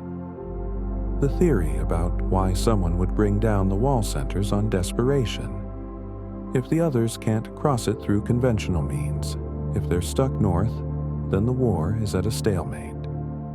But if someone needs the others to come south for some reason, to unite humanity against common threat, or to fulfill prophecy, they might bring the wall down intentionally. It's the kind of hard choice the series specializes in, doing something terrible for potentially good reasons, and having to live with the consequences regardless of intentions. Mance Rayder, the king beyond the wall, has his own mysteries. In the books, he survives his execution because Melisandre uses glamour magic to swap him with another prisoner. She sends him to Winterfell to rescue Arya, actually Jane Poole, and he's captured. His fate in the books remains uncertain, but theories about his true identity abound. Some fans have suggested he might actually be Rhaegar Targaryen, who faked his death at the Trident and went north. The evidence for this is thin, mostly based on both characters being skilled musicians and descriptions that could potentially match. It's likely untrue, but it shows how fans approach mysteries in this series, considering every possibility, no matter how unlikely. The more plausible theory about Mance is that he knows something crucial about the others, that his decision to unite the wildlings and march south wasn't just about survival, but about some specific knowledge. He spent time north of the wall, lived among the free folk, and might have learned things the Night's Watch doesn't know. If he survives in the books, his knowledge might prove crucial. The wildlings' culture and beliefs differ significantly from southern Westeros, and their perspective on the others might be more accurate. They've lived closer to the threat for generations, and their legends might contain more truth. The theory of the Great Ranging that went missing years before the story begins suggests those rangers discovered something about the others and were killed to keep it secret, or were transformed into whites and are now part of the army of the dead. The Night's Watch has been in decline for generations, forgetting their true purpose, treating the Watch as punishment rather than honor.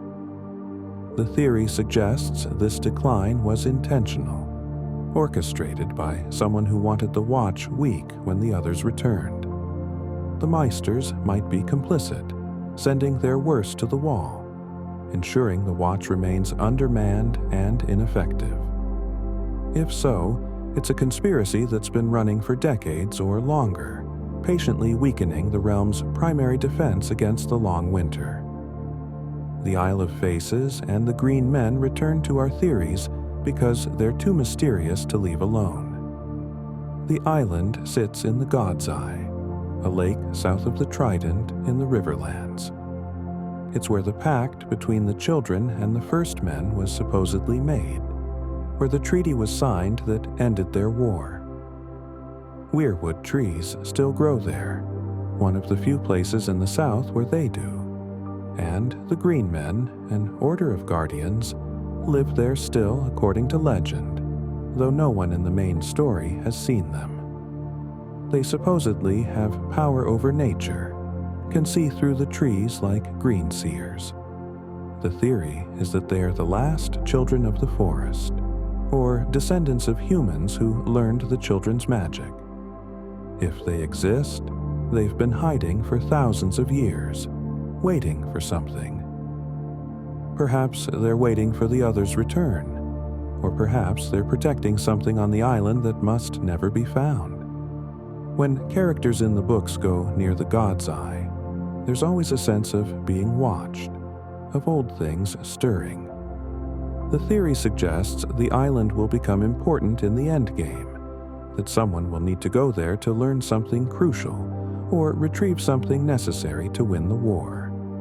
The connection between the Isle of Faces and Harrenhal, which sits on the shore of the God's Eye, might not be coincidence. Harrenhal is the largest castle in Westeros, built by Harren the Black using slaves and dark magic. It was destroyed by dragonfire on the day it was completed, Aegon's dragons melting the towers and killing everyone inside. Since then, every house that's held Harrenhal has fallen to ruin, curse or coincidence. The castle is too large to garrison properly, too expensive to maintain, and too steeped in dark history to bring any good fortune. But it's also positioned perfectly to control the Riverlands and to watch the God's Eye.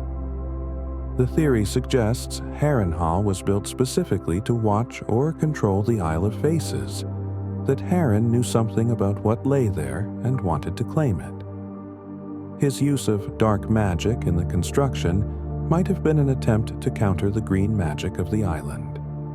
When he died, his purpose died with him, leaving only the cursed shell of his ambition. If the island becomes important, Harrenhal might as well, its strategic position once again becoming relevant. The Ghost of High Heart is another prophetic character fans study intensely. She's a dwarf woman, possibly very old, who appears in the Riverlands giving prophecies to the Brotherhood without banners. Her predictions have been accurate so far, and she speaks of things she shouldn't be able to know. She says she dreams of things that haven't happened yet, sees visions that come true. She predicted the Red Wedding in terms no one understood until after it happened.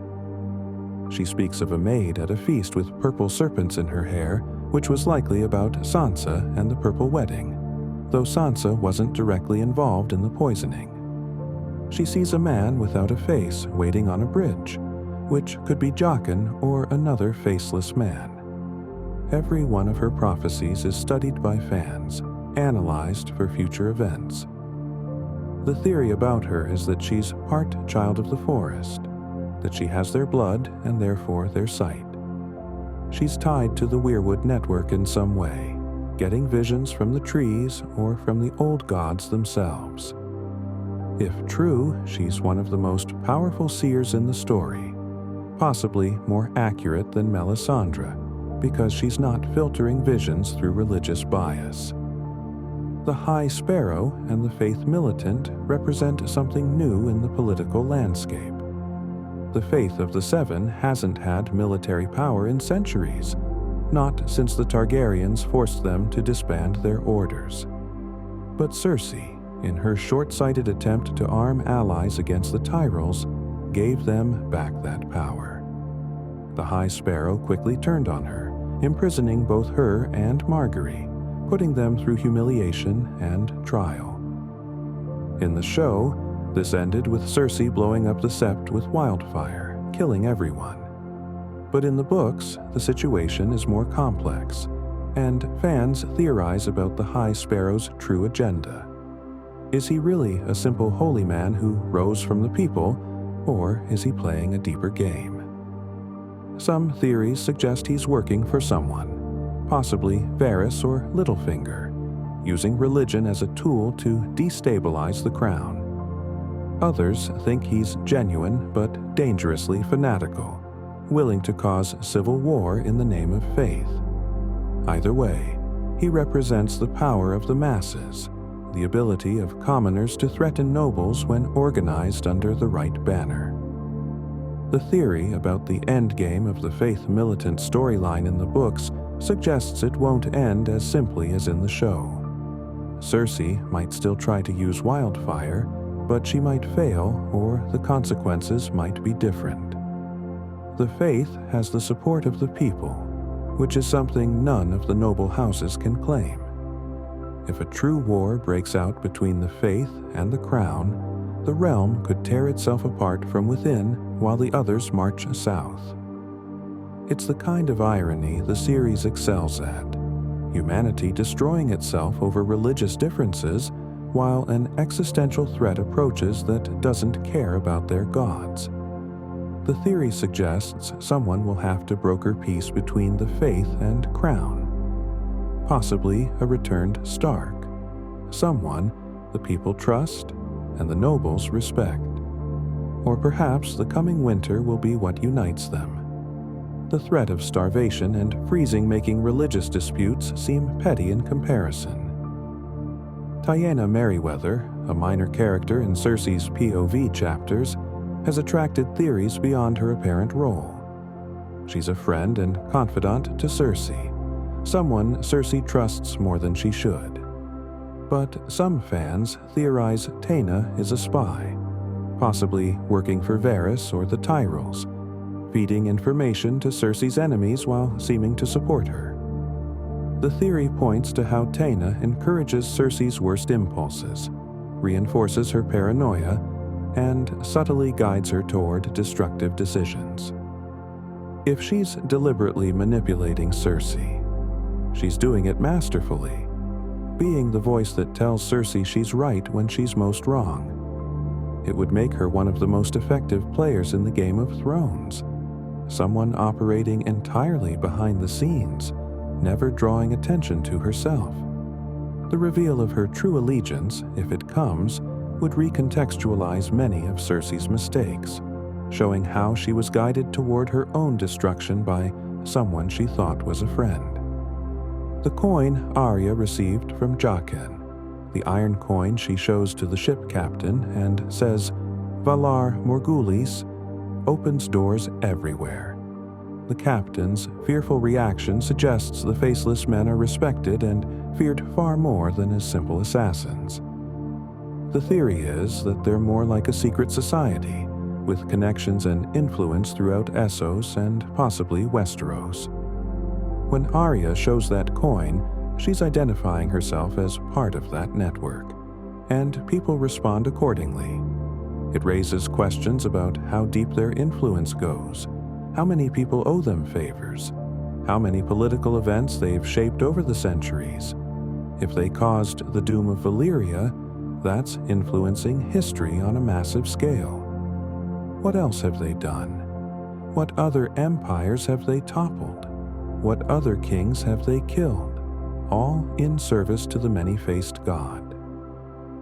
The theory suggests we've only seen the surface of their organization, that the House of Black and White in Braavos is just one chapter, and the Faceless Men are actually everywhere, watching, waiting, occasionally acting to push history in directions they prefer.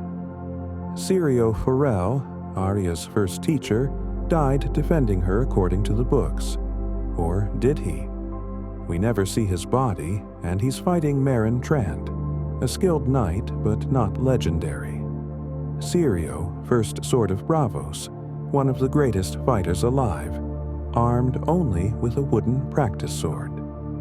Fans have theorized that Syrio survived, possibly revealing himself as Jaqen H'ghar, the faceless man Arya met shortly after. The timing works. Jaqen appears in the Black Cells immediately after Syrio supposedly dies. The theory is that Syrio was always Jaqen, or another faceless man, assigned to watch Arya for some reason. When he had to fight to protect her, he was captured instead of killed, ending up in the cells where Arya found him again. It's a theory that makes Syrio's survival possible and explains some coincidences in timing. However, it also cheapens his sacrifice and his lesson about what we say to death. Not today. If he didn't actually die there, the moment loses power. So fans are split, some wanting him to have survived, others preferring the purity of his sacrifice standing as it appears to be. The theory about Arya's arc overall suggests she's being prepared for a very specific role. All her training, her time with the Faceless Men, Her ability to change faces points toward one ultimate target. Some fans think she's being groomed to kill a major character, possibly even Daenerys, possibly at Jon's request or Bran's. Arya as the instrument of dragon slaying, not with swords or armies, but with stealth and subterfuge, would be poetic. She could wear anyone's face, get close to anyone, and no one would see her coming. The theory suggests her list of names was training for her empathy, keeping her grounded in personal vengeance while she learned impersonal killing. When she finally becomes no one, she'll be the perfect weapon to do what must be done, whatever that is. And the tragedy would be that in becoming the weapon that saves the realm, she loses herself entirely, becoming the very thing she once hunted, a killer without mercy or identity. Gendry, Robert Baratheon's bastard son who traveled with Arya, represents the last of Robert's line in the male line. Robert had many bastards, but most were killed by Cersei's order. Gendry survived by chance and luck, ending up in the Riverlands, then the Brotherhood, and in the show, eventually legitimized by Daenerys. In the books, his status is unresolved, but theories abound about his ultimate purpose. Some think he'll be legitimized and become Lord of Storm's End, restoring House Baratheon. Others think his importance is symbolic, showing that lowborn and highborn aren't so different, that worth comes from character rather than birth. His skill at smithing, his strength, and his fundamentally decent nature make him likable, someone readers root for. The theory that he might forge something important, possibly even reforge ice or create new Valyrian steel, positions him as a different kind of hero. Not a warrior or lord, but a craftsman whose work enables others to fight, to survive. It's a theory that elevates practical skills over noble blood, fitting the series' themes. Brienne of Tarth is one of the most honorable characters in the series, someone who actually lives by the knightly ideals that most knights only pretend to follow. Her journey to find Sansa, then Arya, her service to Catelyn, and then to Jaime, all show someone who keeps her oaths even when it costs her. The theory about her endgame suggests she'll be the one who writes the history of these events, possibly literally writing entries in the White Book, the record of the Kingsguard. She's uniquely positioned to do this, having known so many key players personally, having seen events from the ground level. If she survives, she might become Lord Commander of whatever Kingsguard exists after the war's end. Or she might retire and write the true history, correcting the lies and omissions that nobles prefer.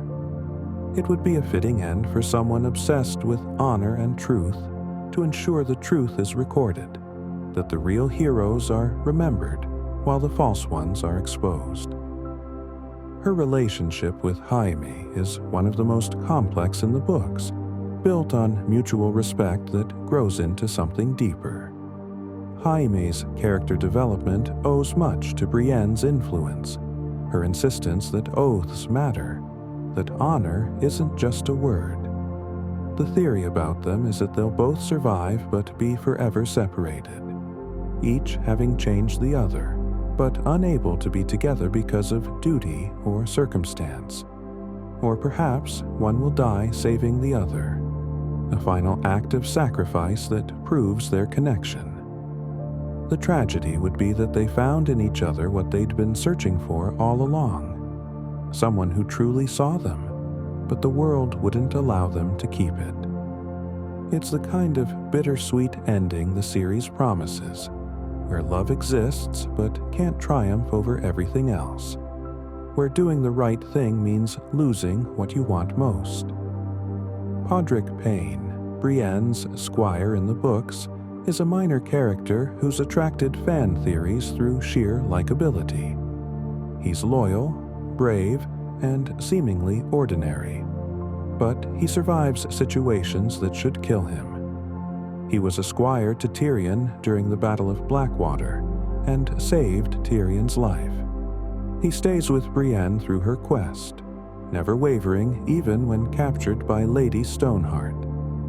The humorous theory from the show about him being sexually talented became a joke, but there's a more serious theory that Pod is descended from Sir Ilan Payne, the royal executioner, and there might be more to his family than we know.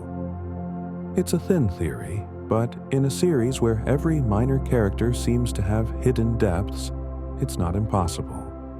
More likely, Pod represents the common person caught up in great events, surviving through luck and decency rather than skill or cunning. His story might be the quietest arc, but it's one that reminds us that most people in this world aren't heroes or villains. They're just trying to survive. The Hound's redemption arc, if it continues in the books as theories suggest, would be one of the most complete in the series. He began as a bitter, violent man, traumatized by his brother and by the world's cruelty. He served Joffrey, killed on command, and drank heavily to numb the pain. His time with Arya began to change him, showing him someone who was angry like him but still had the capacity to care. When Arya left him to die, it was mercy in a way. She gave him the chance to let the Hound die and let Sandor live. On the Quiet Isle, he's supposedly finding peace, working the land, helping others, maybe for the first time in his life doing something that builds rather than destroys. If he returns to fight Gregor, it will test whether his redemption is real or if he's still the same violent man underneath. The theory is that he'll win, but then refuse to kill when he has the chance, breaking the cycle of violence that's defined his life. Or he'll kill Gregor, but die in doing so, finding peace only in death, sacrificing himself to stop his brother's rampage. Hot Pie, the baker boy who traveled with Arya and Gendry, represents another type of arc entirely.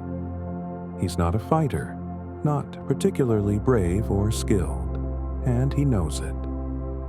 When given the chance to stay at an inn and bake bread, he takes it without hesitation. It's not glorious, but it's honest work and it's what he's good at. The fan affection for Hot Pie comes from his ordinariness, his acknowledgement that not everyone is meant to be a hero. His arc is complete. He found his place in the world, and he's happy. In a series full of people chasing power and destiny, destroying themselves and others in the process, Hot Pie's simple contentment is radical. The theory that he represents the ultimate wisdom of the series, know who you are, do what you're good at, and be satisfied with that, has merit. If the series ends with surviving characters finding similar peace, accepting their limits and finding contentment within them, Hot Pie will have been the wisest character all along. We should talk about the prophecy of the prince that was promised versus Azor Ahai and whether they're the same prophecy. In the books, they seem to be separate but related predictions from different cultures.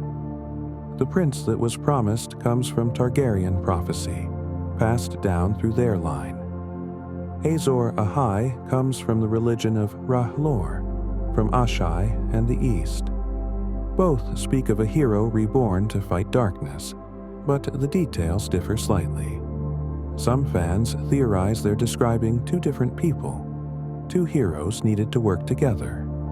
Others think they're the same prophecy filtered through different cultural lenses, like the story of a flood appearing in many religions. If they are different people, then we'd need both Jon and Daenerys, or Jon and someone else, each fulfilling one prophecy. The theory maps various characters to various prophecies, creating a matrix of possibilities where almost anyone could be almost anything depending on interpretation. The ambiguity might be intentional. George R. Martin's commentary on how prophecy works. In real life, predictions are always vague enough to fit multiple outcomes, and prophets rarely get credit for being wrong while always getting credit for lucky hits.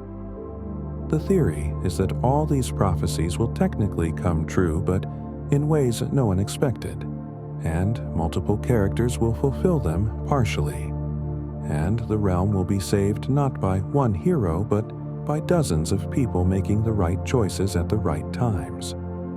This would subvert the chosen one narrative that fantasy often relies on, distributing the heroism among the cast rather than concentrating it in one person. It would mean Azor Ahai isn't a person but a function, a role that many people play small parts in, collectively becoming the hero that was needed. The ending of the series, both in show and potentially in books, has generated endless theories. George R. Martin has said the ending will be bittersweet, not happy, not tragic, but somewhere between. He's compared it to the ending of The Lord of the Rings, where Sauron is defeated but the elves leave, magic fades, and the world becomes smaller and sadder. The theory about the Asoyev ending suggests that the others will be defeated or pacified. The immediate threat will end, but magic will leave the world. The dragons will die. The dire wolves will die or disappear. The children of the forest and any remaining old magic will fade. The cost of saving humanity will be losing the wonder, the impossibility, the mythic quality of the world. Those who survive will build a new society, hopefully better, hopefully wiser, but it will be mundane. No more prophecies, no more magic. Just people trying to govern themselves and live together. For readers who fell in love with the magical elements, this would be genuinely bittersweet. Victory achieved by sacrificing what made the world special. Another theory about the ending focuses on who sits the Iron Throne, if anyone does. The show ended with Bran as king, chosen by council with the North Independent. Many fans found this unsatisfying, not because of who was chosen, but because the journey to that point felt rushed. The book ending might be similar in outcome, but different in execution, with more time spent on why this makes sense. Or the books might destroy the Iron Throne entirely, suggesting that centralized monarchy was the problem all along, that Westeros would be better as independent kingdoms or as a confederation. The theory that appeals most to fans who care about political themes is that the ending will be about breaking the wheel, actually breaking it rather than just claiming to. This would mean dismantling the feudal system, possibly creating something more representative, though that's difficult in a medieval setting. The bittersweet element would be that this new system, whatever it is, was only possible because of the devastation and death that came before. Peace built on graves, hope built on ashes. There's a metafictional theory that the entire series is Bran's story from beginning to end, that he's the narrator, that everything we read is his vision of the past. If he becomes the three-eyed raven and exists outside time, he would see all events simultaneously. The books would literally be his memories, or his documentation of history. This theory explains certain narrative choices, like why we have multiple POV characters. Bran is seeing through different perspectives. It explains why dead characters sometimes have chapters after they die, like Ned's fever dreams. Bran is filling in gaps with what he knows must have happened. If true, it means Bran is the author of the story, and we're reading his version of events. The bittersweet element would be that Bran loses his humanity to become the world's memory, sacrificing his life to preserve everyone else's stories. He becomes the ink instead of the person, the record instead of the participant. The theory about Sam writing the story is similar but more grounded. Sam is training to be a Meister. He loves books and learning, and he's in position to record events. If he survives, he might write A Song of Ice and Fire as a historical account of the wars and the long winter, making the series literally a history book within its own world. The final scene of the show hinted at this, showing a book titled A Song of Ice and Fire among the Meister's texts. If the books end similarly, it would create a loop where the story we're reading is the story Sam wrote, bridging the gap between fiction and in-universe history. It would also honor Sam's role as witness and scholar, someone who fights not with swords, but with knowledge and documentation, preserving truth for future generations. As we drift toward the end of these theories, it's worth considering what makes them compelling beyond just plot speculation. Theories about Asoyaf work because the text rewards close reading, because George R.R. Martin layered his world-building with enough depth that patterns emerge naturally. Fans aren't making things up from nothing. They're connecting details the author planted, finding threads and pulling them to see where they lead. Some threads lead nowhere, dead ends or coincidences. But others unravel whole new layers of story, revealing intentions and connections that were there all along, waiting to be found. The act of theorizing becomes a form of conversation with the text, with the author, with other readers, building collective understanding of a world that feels vast enough to contain all these possibilities. The tragedy might be that we'll never know which theories are correct. George R.R. Martin might never finish the books, leaving the story permanently incomplete. Or he might finish them, but his ending might not match anyone's theories because he's taken a path no one predicted. Either outcome leaves theories in a strange space, neither confirmed nor denied, existing as possibilities forever. Perhaps that's the most bittersweet ending of all. Not the one in the books, but the one in our relationship to them. We theorize because we love the world and want to spend more time in it, because we want to solve the puzzle and feel clever, because the waiting between books has been so long that theory has become the primary way fans engage with the story. The theories are love letters to a series that's defined fantasy literature for a generation, showing how deeply these characters and their world have burrowed into our imaginations.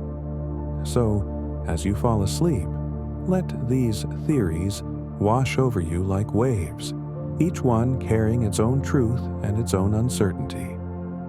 Maybe Azor Ahai is Jon Snow, or Daenerys, or both, or neither.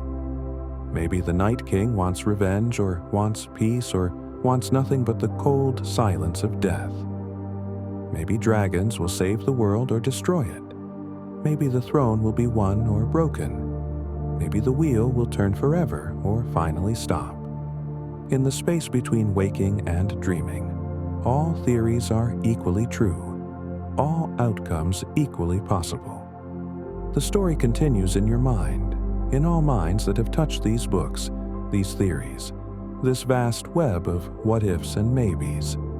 And perhaps that's the final theory, the meta one. The theory is that George R.R. Martin has constructed a story so rich, so detailed, so full of possibilities that it can never be fully solved.